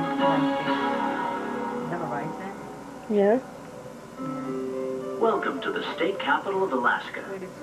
Juneau can be reached only by sea or air. There are no roads which connect it to the rest of the world. Juneau also has the distinction of being the largest capital city in the Americas. Despite being sparsely populated, it claims over 3,000 square miles of land. From the historical district to civic buildings, you can trace Juneau's growth from mining boomtown to seat of Alaska's state government. Downtown encompasses many of the landmarks which embody this interesting history. Liberty Bell. St. Nicholas Orthodox Church recalls the era when Alaska was a Russian possession. This charming house of worship is on the National Register of Historic Sites.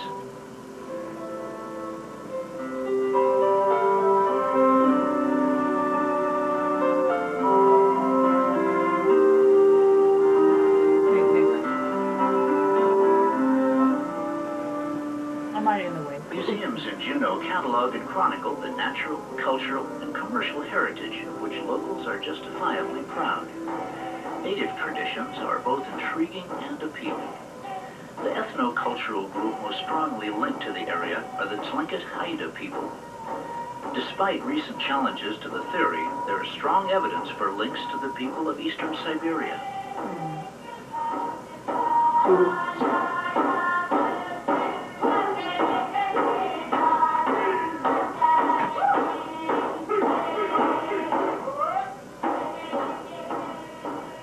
Some people just naturally gravitate toward the freewheeling side of town. The Red Dog Saloon is a favorite with locals and visitors, all of whom come to partake of the spirit of the gold rush. Anyone exploring Juneau quickly discovers it has a personality all its own. There's no doubt the frontier spirit is alive and They well. show you the inside of the saloon. For some, adventure can be found rafting down the icy cold Mendenhall River. Have to come to Alaska. That's just a teaser just to get you here. Others prefer to paddle a canoe to the edge of mighty Mendenhall Glacier. Still others get close to nature as they kayak across the protected waters of Hawk Bay.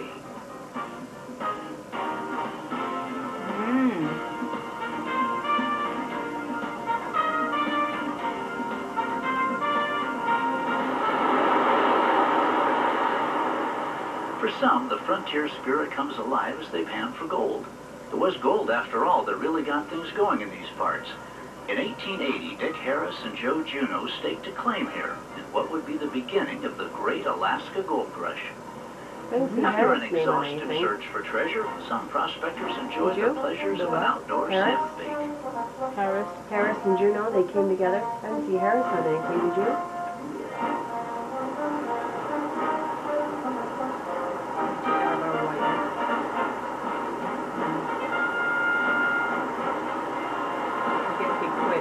A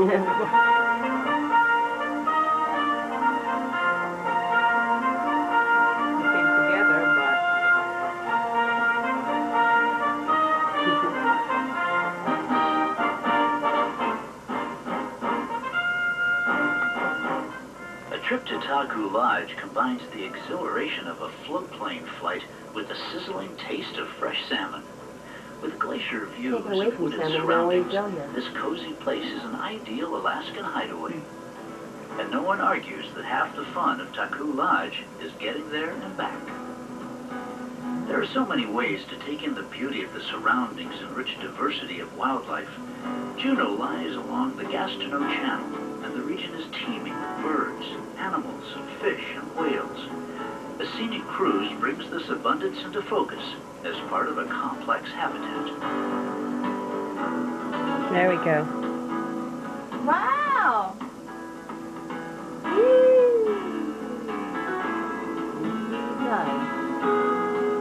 I hope my pictures came out. I don't know what I got.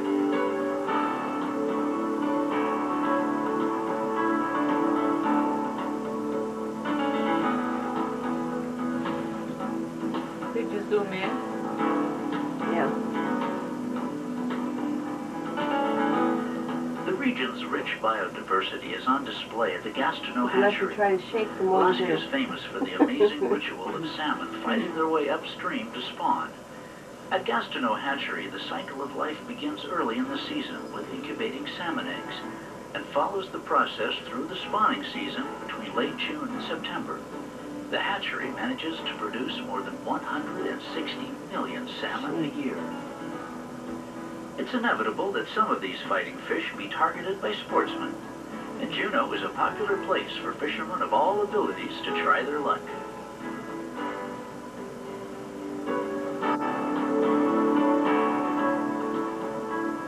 Yeah, baby catch must be massive. Wildlife isn't the only natural attraction around here. The botanical bounty is also impressive. A hike through old-growth forest can awaken appreciation for this remarkable ecosystem. Douglas Island is one favorite place for such outings, but the hills and islands around Juneau are full of idyllic natural retreats. There are also gardens which display and propagate both native and exotic species. Green Angel Gardens is a wooded wonderland. Glacier Gardens proves that living in the shadow of an ice field doesn't have to limit your floral creativity.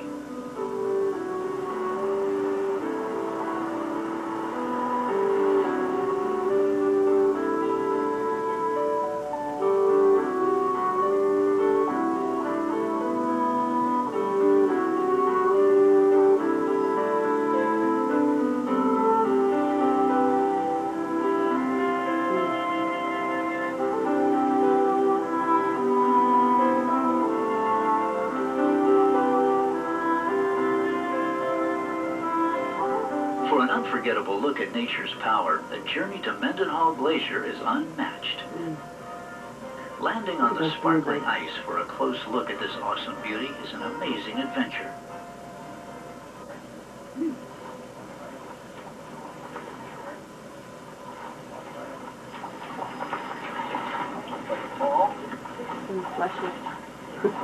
Now, if you look down on the side, you see all looks like dirt and stuff on it. This is actually caused by erosion. In fact, if you guys were just here a little over a month ago, you would not be standing where you are right now. In fact, all of you would be standing about here or out farther. This ice extended out for 6 more feet. We're also moving down the valley right now to about 2 feet a day. Big rocks will fall into cracks like this. When these cracks close up, anything in it is ground up into a powder. This looks like sand over here you can see on the top we've been working on. It's actually ground up boulders. The challenge of nature is one that some people just can't resist. This is surely one of the most scenic places to get an introduction to glacier hiking.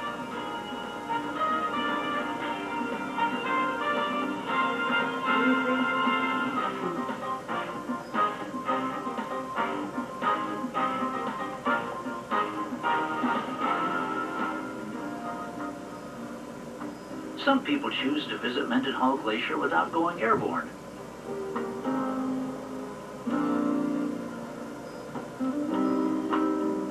It's in our backyard, Yeah. 2 hours ago.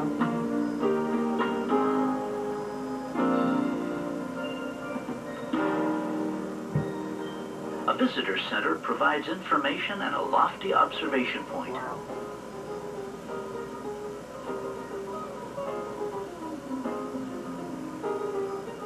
Another scenic gem is the view of Mendenhall Glacier from the little chapel by the lake.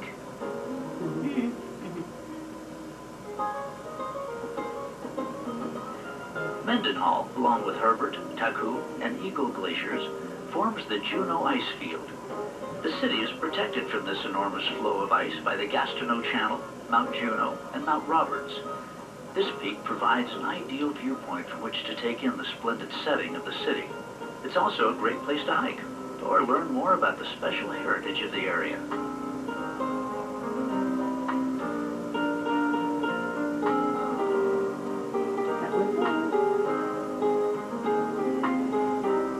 Juneau might have faded into obscurity when the mining concerns played out, were it not for it being named territorial capital of Alaska. Today, both mining and government remain as the cornerstones of Juneau's heritage. That's right, the wheel. Anyways, Dining on board the Sun Princess provided a truly endless array of gourmet meals and round-the-clock taste treats. A sunrise breakfast could be enjoyed at the Horizon Court, as could a sunny lunch and a casual dinner. The Horizon Grill offered up hamburgers, hot dogs, and poolside views, while popular Verdi's Pizzeria provided a taste of Italy. Selection like they do for breakfast and lunch. We should check it out. Coffee and pastries were served up at the patisserie, while a sophisticated snack of caviar and champagne could be enjoyed at Rendezvous.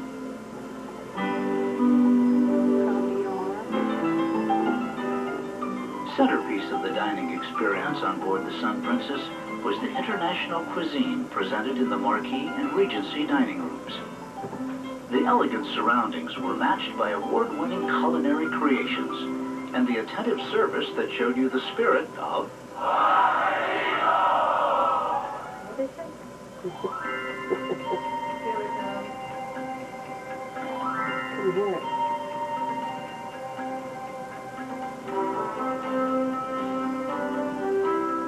Mountains seem to dominate many of Alaska's cities, and Skagway is another settlement nestled in the protective arms of majestic peaks.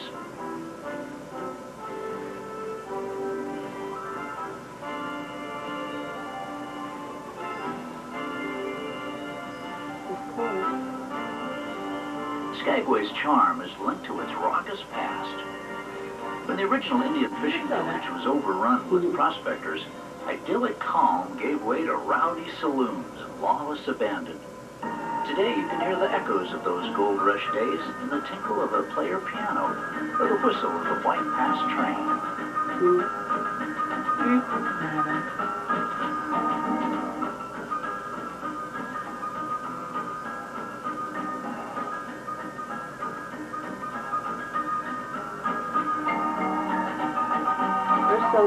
Take a carriage ride, relax in an old-fashioned streetcar, or stroll along Main Street, and with a little imagination, you can transport yourself back to the days of '98. The treasure seekers who came to Skagway had a hard decision. They could try to get to the gold fields via the Chilkoot Trail or over the White Pass. Now, the Chilkoot was an easier route, but it took longer. The White Pass was more direct, but the treacherous mountain route claimed hundreds of lives. When the White Pass Railroad was completed, it eased the way over the mountains. But the supply of gold soon dwindled, making the whole enterprise of questionable value. What no one can deny is the beauty of the scenic panoramas that modern travelers enjoy as they follow the route of the White Pass through the mountains. Where would it take you? Up around the mountains.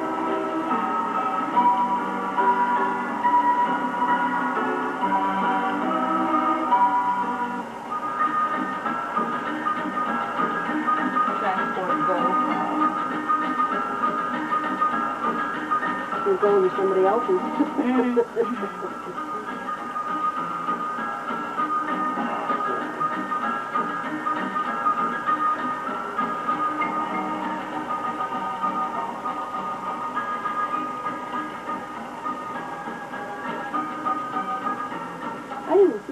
Waterfall, but you mentioned that the people on the transit see that we couldn't very well. There was a waterfall? Skagway's history is a colorful one. Were supposed to be able It's to see a people lot with better the than we likes were of the able to. notorious bandit Soapy Smith and brave Wally Walsh, who ran a grub tent for gold-crazed prospectors. Right at the top of the stairs, here lies buried the outlaw Soapy Smith, shot dead July the 8th, 1898, at the tender age of 38. He'd been in Skagway 9 months. He'd done all his evil deeds in about that much time. Now Soapy lies buried outside the cemetery boundary, which runs more or less right like this. The good citizens would not allow this outlaw to be buried here in consecrated ground with their loved ones. So Soapy lies past the drift for all eternity. Right at the top of the stairs where we see him first. But this is not the end of the story. The end of the story is told by a giant granite monument right in the center of the cemetery. That's the man who shot Soapy Smith. The city was founded by William Moore, who foolishly thought he could control the rush of gold seekers and profit from their arrival. The flood of settlers not only overwhelmed his plans, but also added insult to injury by changing the name of the town from Mooresville to Skagway. The name Skagway derives from an Indian word meaning home of the north wind. Residents who brave the location year-round can attest to the accuracy of the name. But in the summer, they welcome visitors to their town to enjoy the flavor of Skagway's raucous past.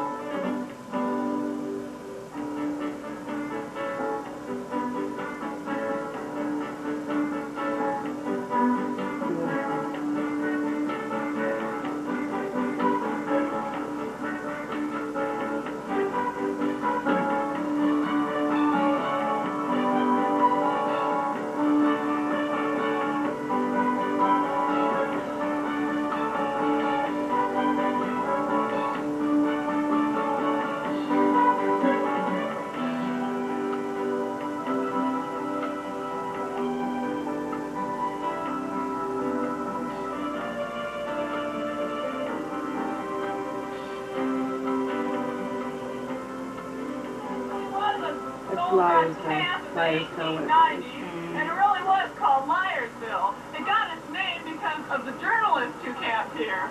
They were too lazy to hike all the way to Dawson City themselves, so they just waited around this nice warm campfire for the miners to come back from the Klondike, and they stole all their stories and wrote them down as their own. Now right over there on your right, you folks are just standing on over that way.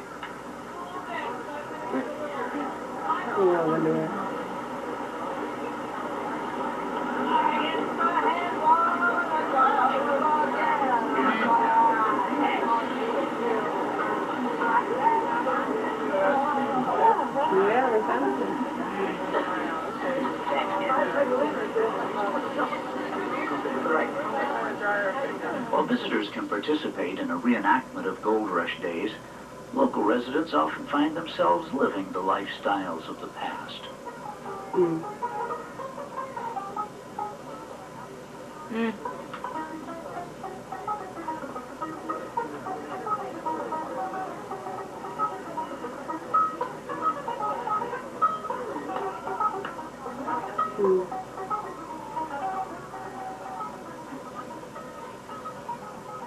The town itself is a picture-perfect look at Gold Rush days.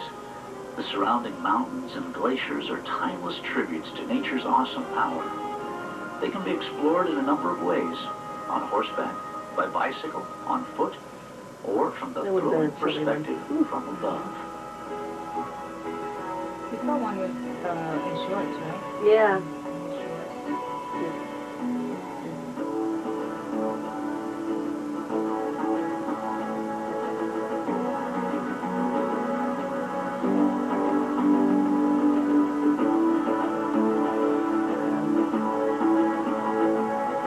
Almost like marble, doesn't it?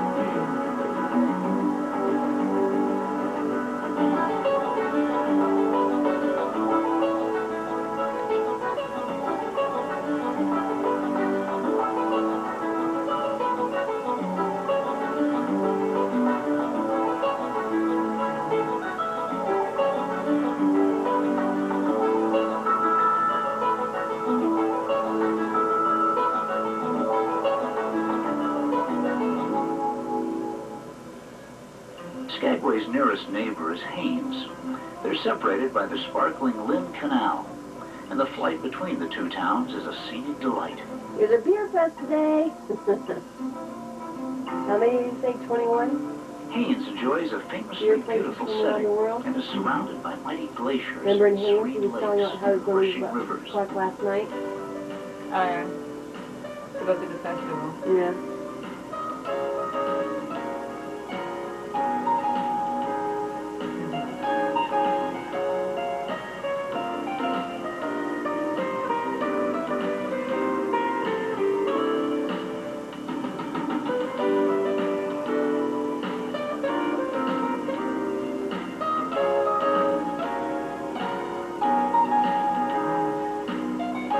Do one of their dives.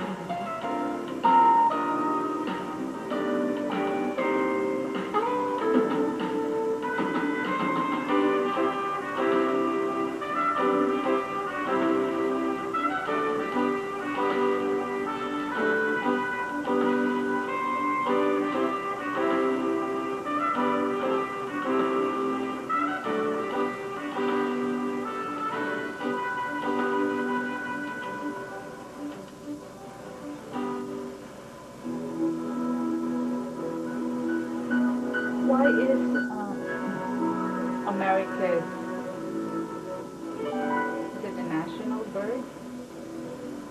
Isn't the eagle? The picturesque charm of Skagway and the surrounding countryside are unmatched anywhere in Alaska.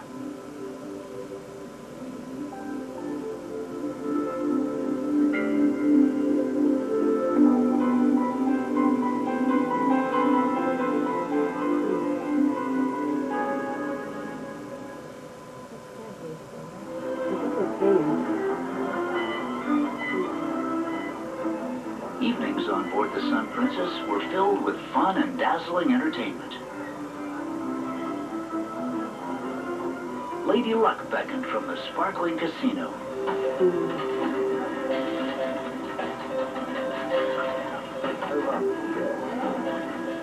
The sound and light show and the Shooting Stars disco brought people to their feet.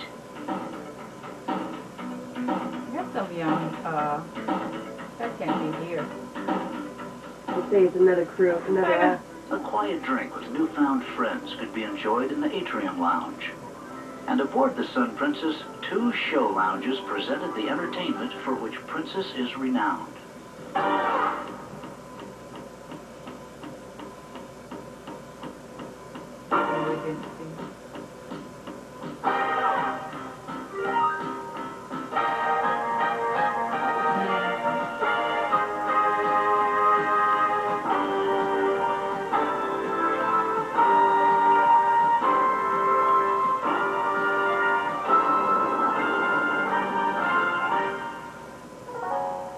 The splendor of Alaska's scenery was the highlight of a cruise to our 49th state. Glacier Bay National Park was established in 1925. More than 40 glaciers descend from 2 mountain ranges, St. Elias and Fairweather. Because the bay has such a fragile ecological balance, no more than 2 ships are allowed in at any one time. Wow. This allows all visitors the full pleasure of this natural beauty.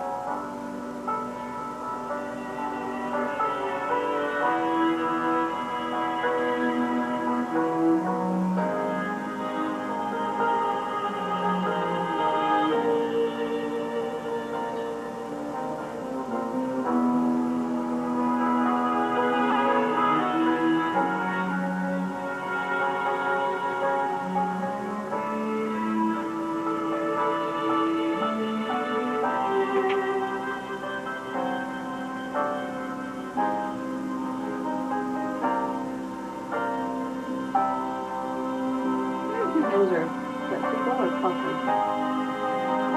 Seagull, I think. And the puffin have the, you were asking about it earlier? The puffin has, I think it's a white head, or it's a white belly and then a bright color in the head. It's got these great big cheeks. Oh, yeah? Like a big puffy head. Like that cat. Like exactly. Stuart Smokey. Ooh.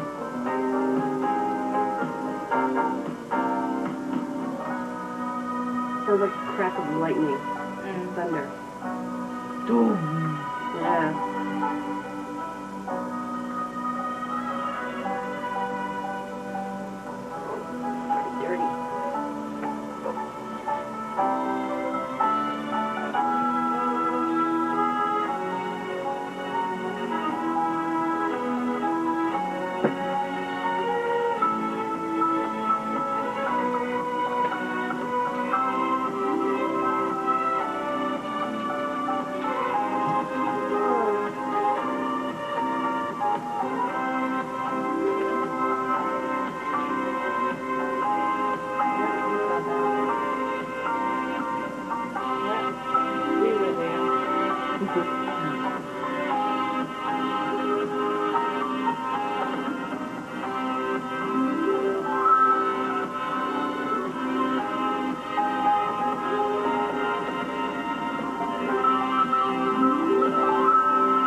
What a speckled body.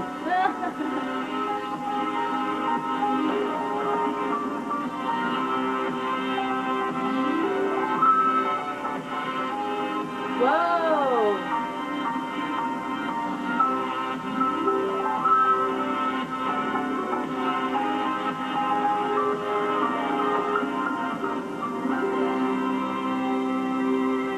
When they say receding, it used to be closer, and then they're starting to... pleasures to be had on an ocean voyage. Oh, because of the ice melting. Spray, the scent of sea air, the hypnotic power of the ocean, the romance of the sea. With the wake disappearing behind, there's a magical thrill in sailing toward new horizons.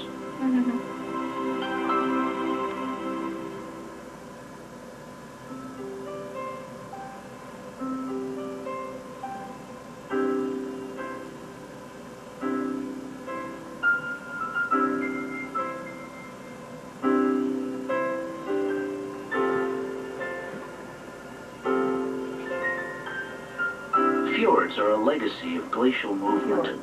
When glaciers melt, deep valleys are left behind. Ocean water fills these gorges, creating the spectacular beauty of fjords. College Fjord is unique in the number of glaciers which empty into it. This example of Alaskan wilderness is unforgettably stunning.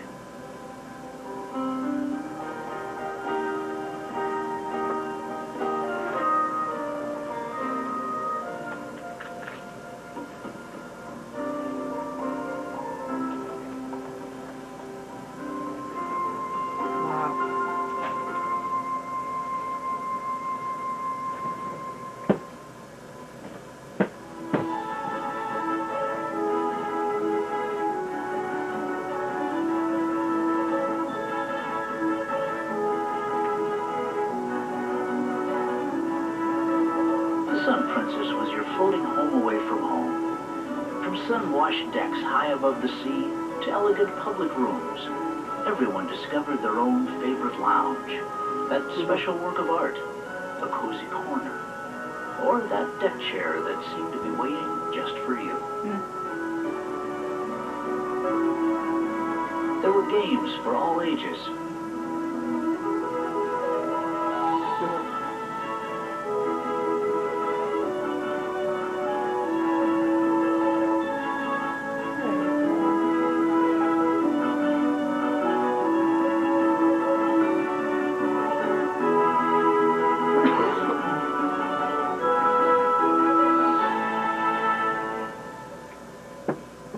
While we hate to say goodbye at the end of your cruise, this is a most charming Alaska city in which to bid farewell. Named for the Secretary of State who fought for the purchase of Alaska, Seward is a busy port and a vital link to the city of Anchorage.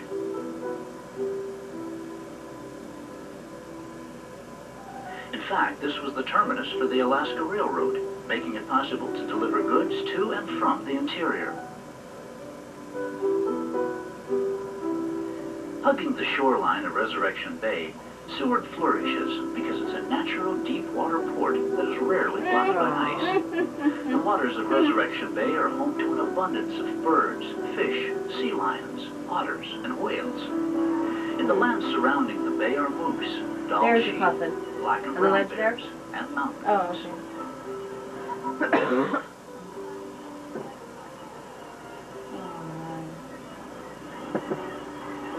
I hope it's that nice when we go in.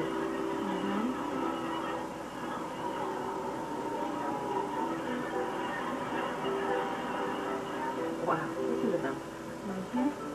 Seward is located on the east coast of the 150-mile-long Kenai Peninsula. Much of the peninsula is a protected wildlife refuge, and still more is part of the Kenai Fjords National Park.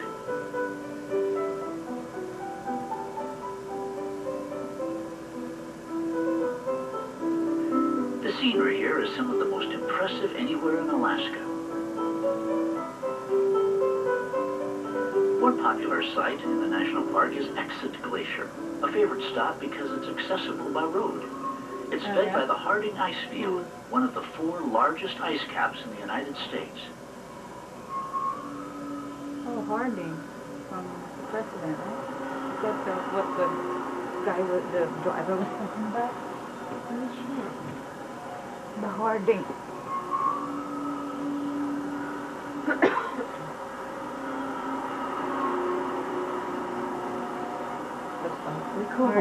Harding Glacier or But even Harding Exit Glacier can't compete with Portage Glacier when it comes to attracting visitors. Found in the enormous Chugach National Forest, this is the most visited site in Alaska. Wow. The glacier was named by local Indians and fur traders who used it as a portage link between Cook Inlet and Prince William Sound. It stopped advancing in 1893, and it's a good thing it did. Had it continued on its path, there's a good chance it would have severed the peninsula from the mainland, turning Kenai into an island.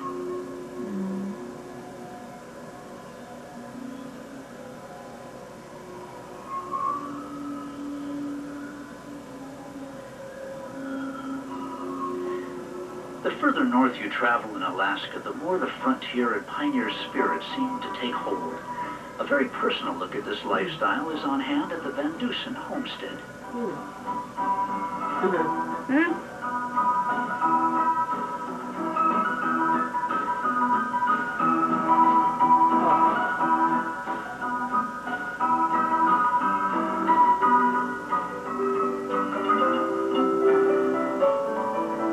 Bordered by towering mountains and protective sea, Seward's surroundings are simply breathtaking.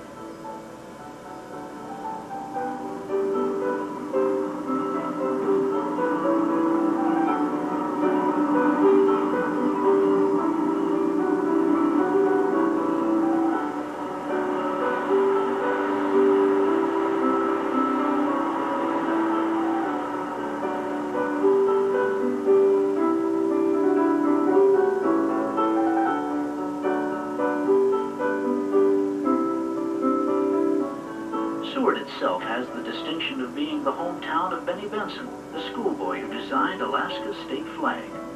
But this isn't the only source of local pride. An impressive sea life center is opened here, and it celebrates the natural bounty that is so much a part of Seward's appeal.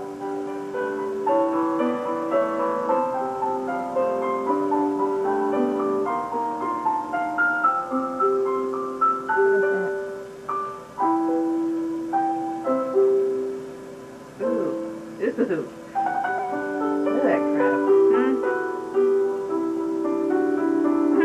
Ew. Wow.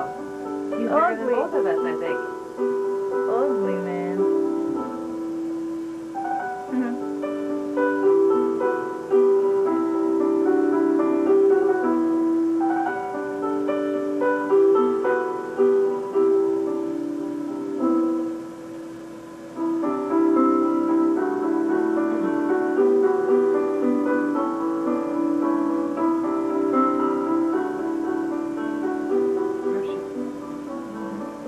Americans can be thankful that William H. Seward fought hard against public opinion and accomplished the purchase of Alaska in 1867. Naming this delightful city after him is a just reward for his perseverance.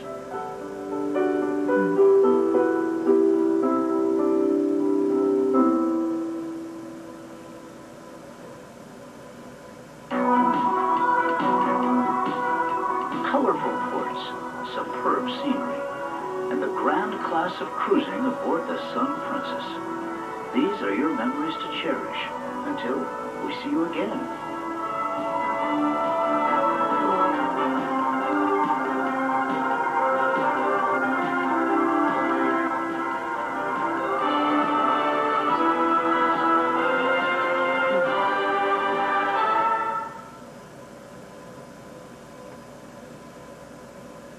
Is it growing?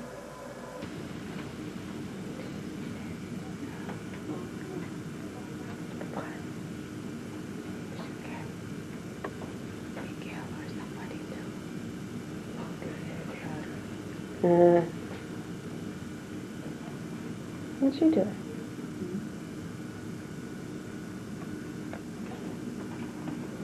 What's the director?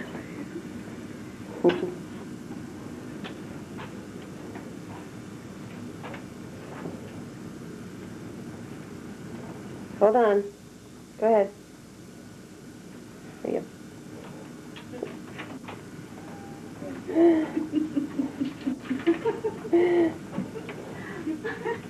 I'm afraid to ask. It's just plain.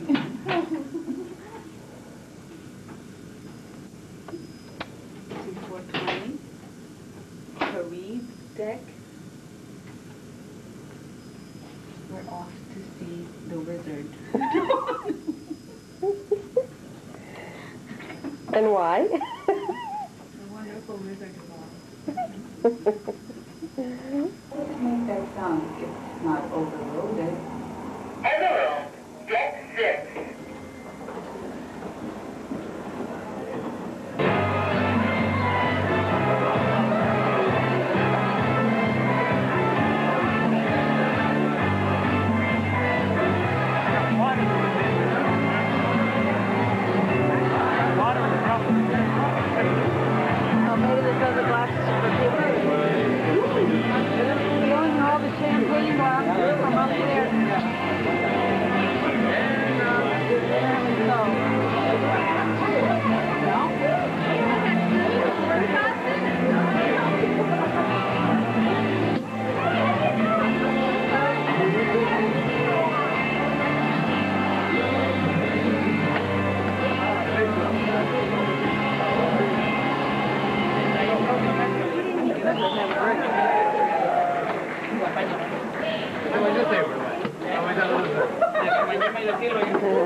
Are being served as well. Enjoy that. By your head waiters, we got the double-fisted maitre d' of champagne for the countdown. The champagne waterfall, let it begin. Countdown with me from 5, 4, 3, 2, 1. Ladies and gentlemen, it's party time. Enjoy the champagne waterfall. The crate Suzette. You can come down and have your picture taken with your maitre d', Pierluigi. The ship's photographers are here, so come down. Have your picture taken. Enjoy the...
some preps.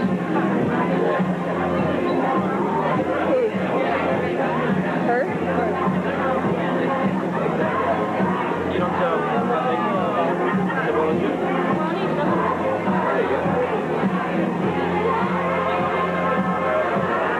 Well, why not?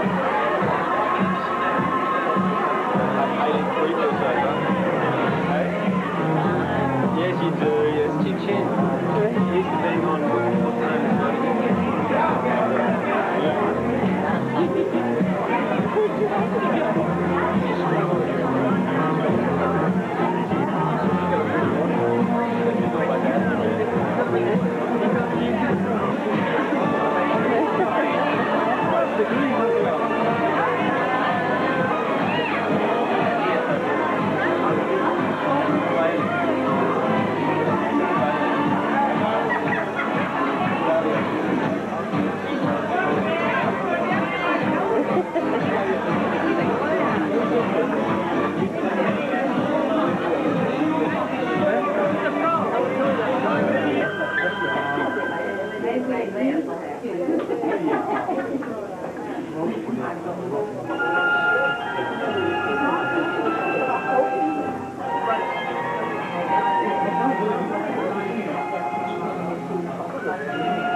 Last minute shopping.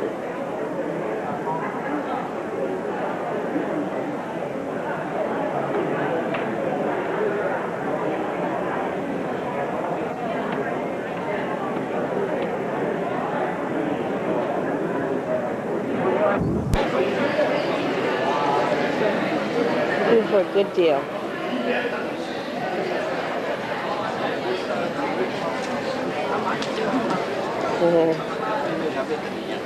Buy anything? I think I'll wait. It's just, everything is $69.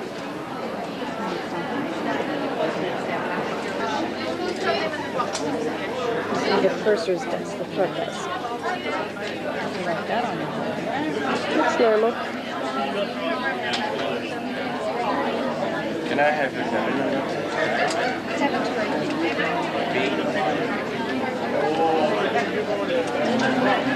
And the waiting time for the front desk.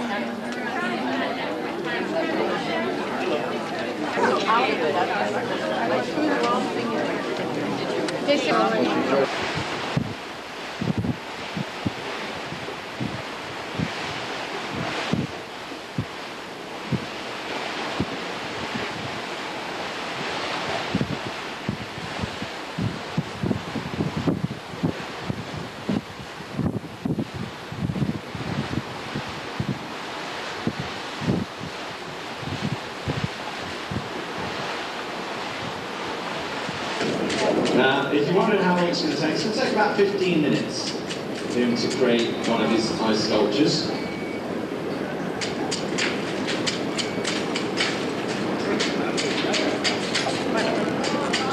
It's fast and furious work.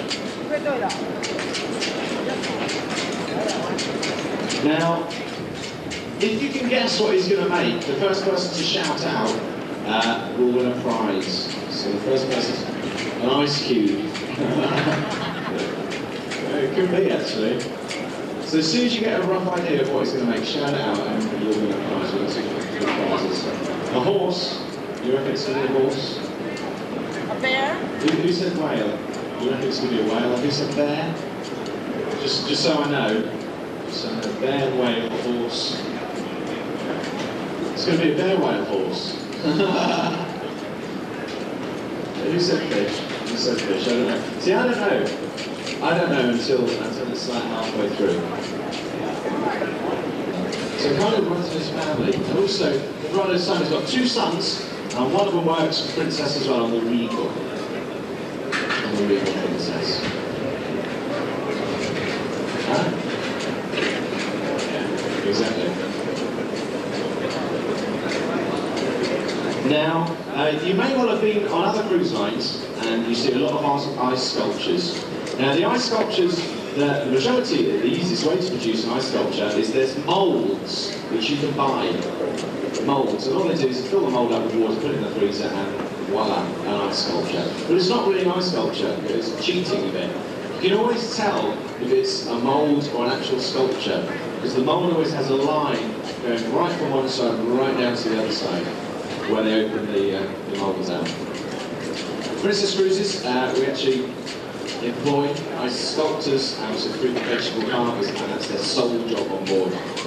Now they produce quite a lot. There's about 8 a week Lebrado produces, 8 ice sculptures a week, by himself, on his own. And also all the fruit and vegetable carving that you see on board as well. So any ideas now what it is? Now the lady, who said fish? There's a lady there. Give her a round of applause. Well done. I think it's going to be a fish. And you win a prize. There's your prize. Look at that.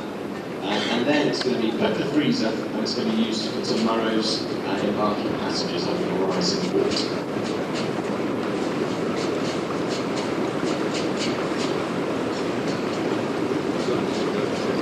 Now, last cruise we had, I've worked for Princess Cruises for a number of years, and it was the strangest request we've ever had.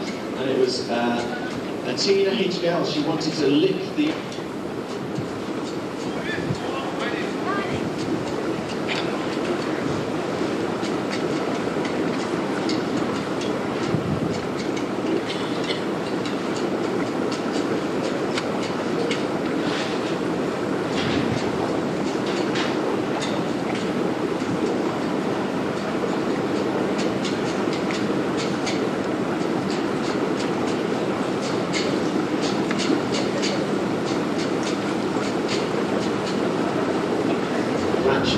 And the other ones, which you can probably see down here, they're D-shaped and U-shaped and kind of different shapes, and they're for the scales, the eyes, and all sorts of things. And they're the only chisels he uses. If you do want to do ice sculpting at home, you can do. On a very small scale, obviously with a little cube of ice and a match. That works. So,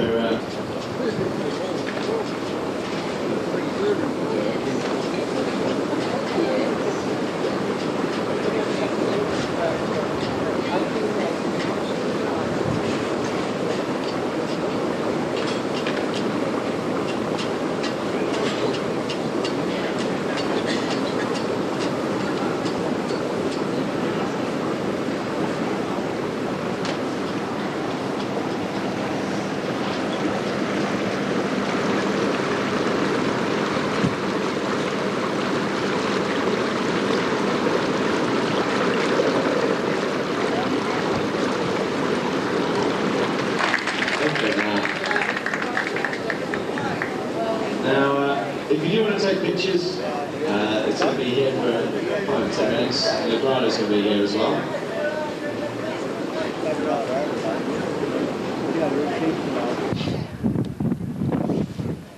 College Fjord. Sunday, our last day.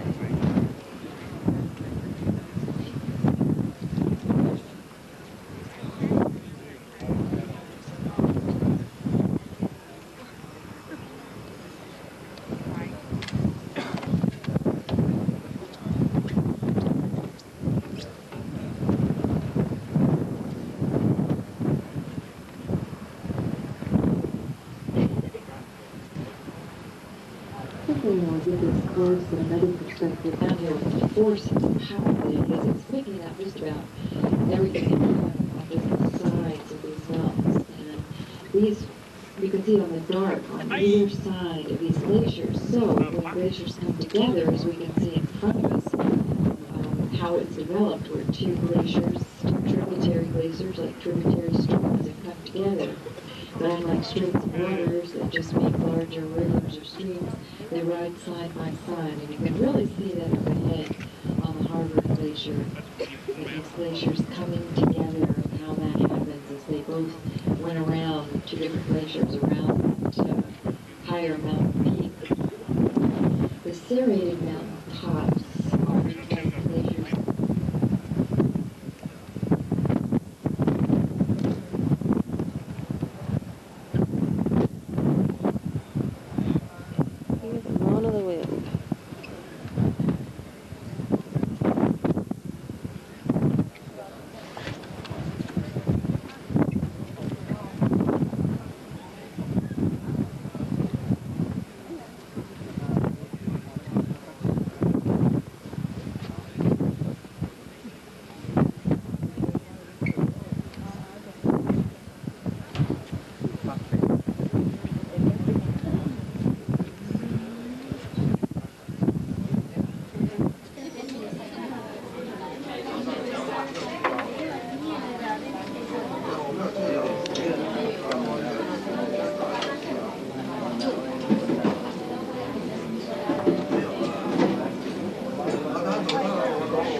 I didn't stay out there long. Just took a picture of that eagle sitting on that ice. Did you see any other wildlife? Just the eagle? No, they said I didn't see it. They said it was a bear over there on the shore. Really?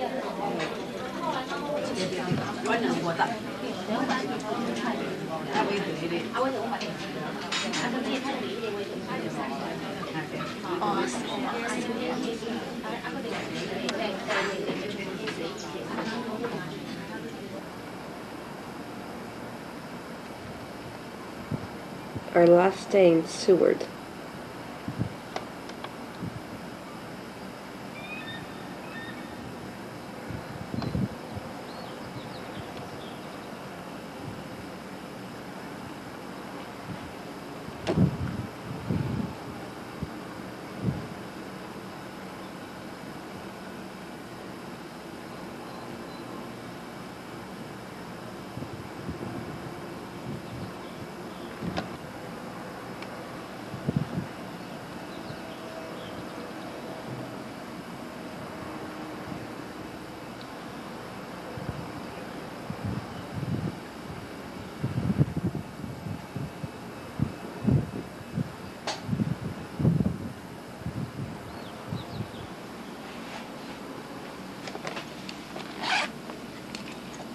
Think. What do you think? What do you think? Isn't it the same exact? No, not exactly, but maybe. kind of, sorta. Except for the snow cap. Maybe. Right. Notice the bike trails. We have bike trails about every place. The state has thing with the highways that when they build a highway they have to put a bike trail. So sometimes you'll see a patch of bike trail in the middle of nowhere, but eventually it's all going to link together, and they hope to have bike trails all over the state. Right now they have hundreds of miles of bike trails.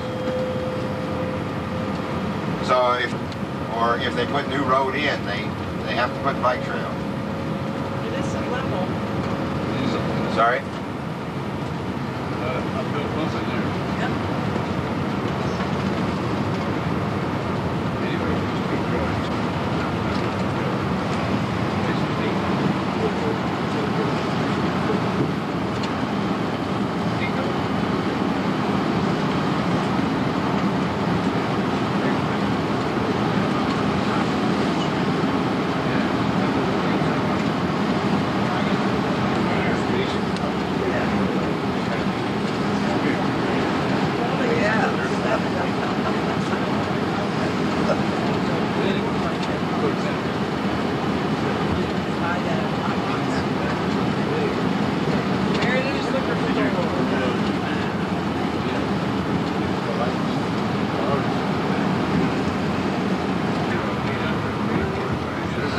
Valley mine.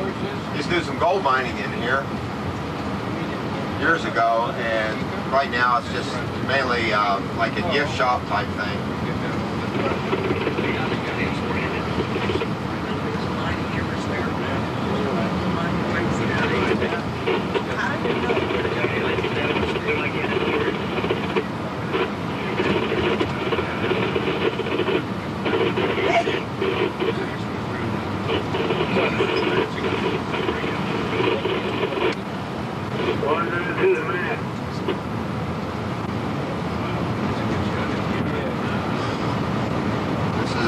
Valley mine, or they used to mine for gold, now they mine for tourists.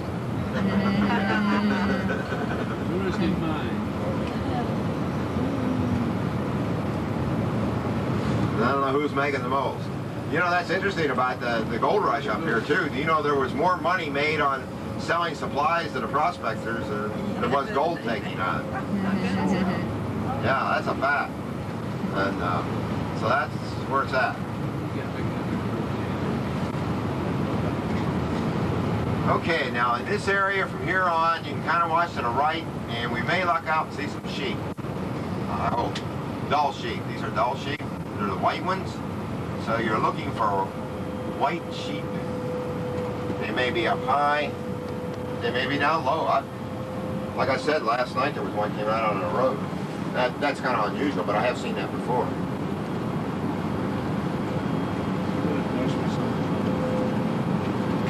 Ben, I've seen them come right out on the road. In fact, I almost hit one the other day. How? You know that it was closed the other day or last night?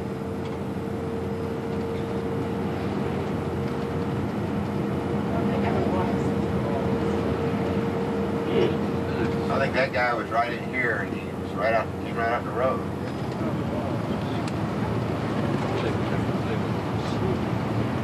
But I'm saying that is a hub. Is that what you said, a hub? Yes. Yeah, well, it is a hub. Yeah, it's kind of where the supplies for the outlying areas, yeah, that's where it comes into Anchorage. Then they have the train there, so then they put it from there onto the train. And some of it's trucked. They don't do near as much trucking as Earthquake. It's kind of sunk in here. And you'll see walkways they developed up here when we get up here a ways, so that people can watch the waterfowl. That's kind of early for them. I saw swan in here last week. I just saw a bear. Saw what? Bear and swan. Yeah. You know, they came in early. Kind of rare, but 1 or 2 a year. Swan. You'll see this walkway we're coming to it that they built so that people could. A lot of people that are into waterfowl or into bird watching really come down here and spend a lot of time down here from Anchorage. See the walkways they have. That's nice. It's kind of neat when they have their young too. It's like they're quite.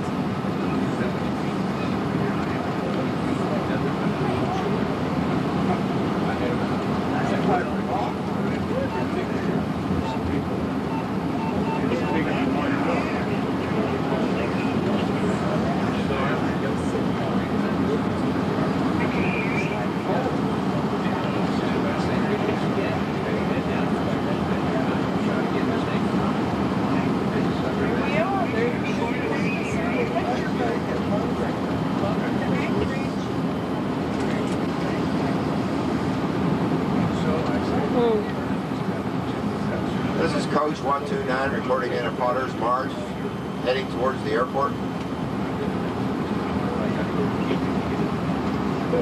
So, did you get your brakes and pep, boys? Give us a break. Here comes a moose. Here he goes. Oh. Oh, that's neat. I'm trying. All I can see is the driver's head. Oh, he just takes his sweet time.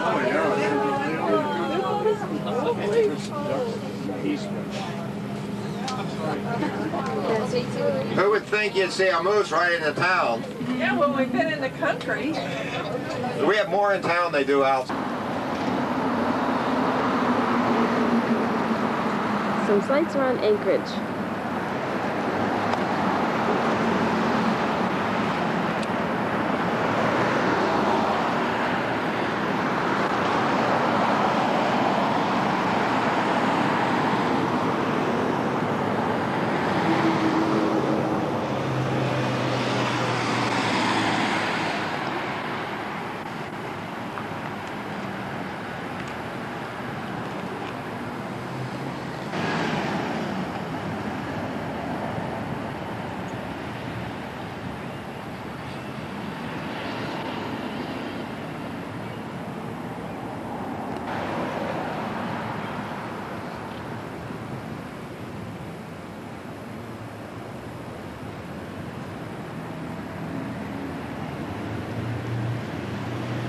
At the museum.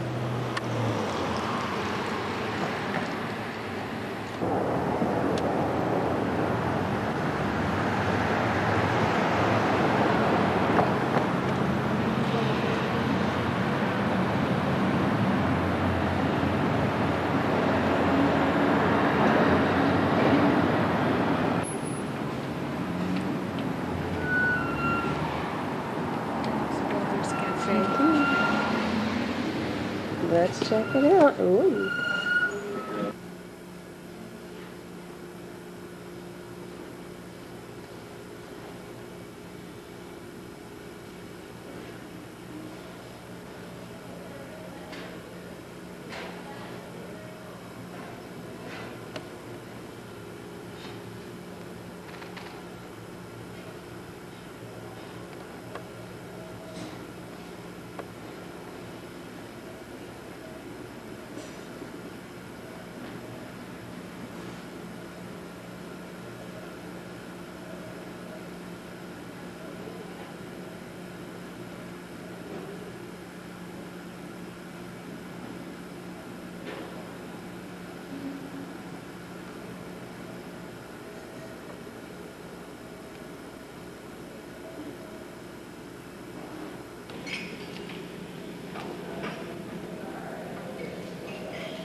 About 6,000 of the 10,000 residents have their own pilot's license. This is how they get to work.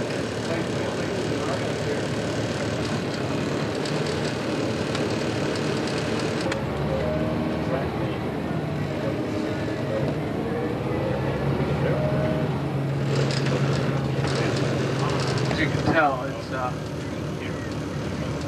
just a wild mess. I think so, yeah, they're redoing, well, I think they're going to, this is the main road, International Airport Road that comes in here that we didn't come down. It looks like what they're going to do is they're redirecting that as they set up the new terminal, which will connect south and north terminals here.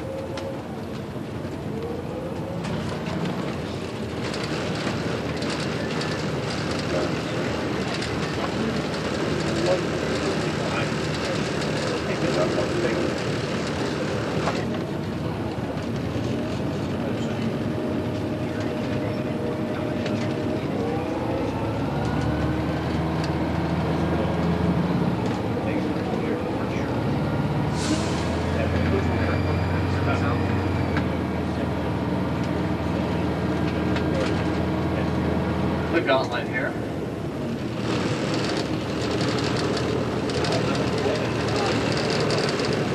They sure don't. Sometimes it seems like this stuff just gets tighter, tighter, tighter.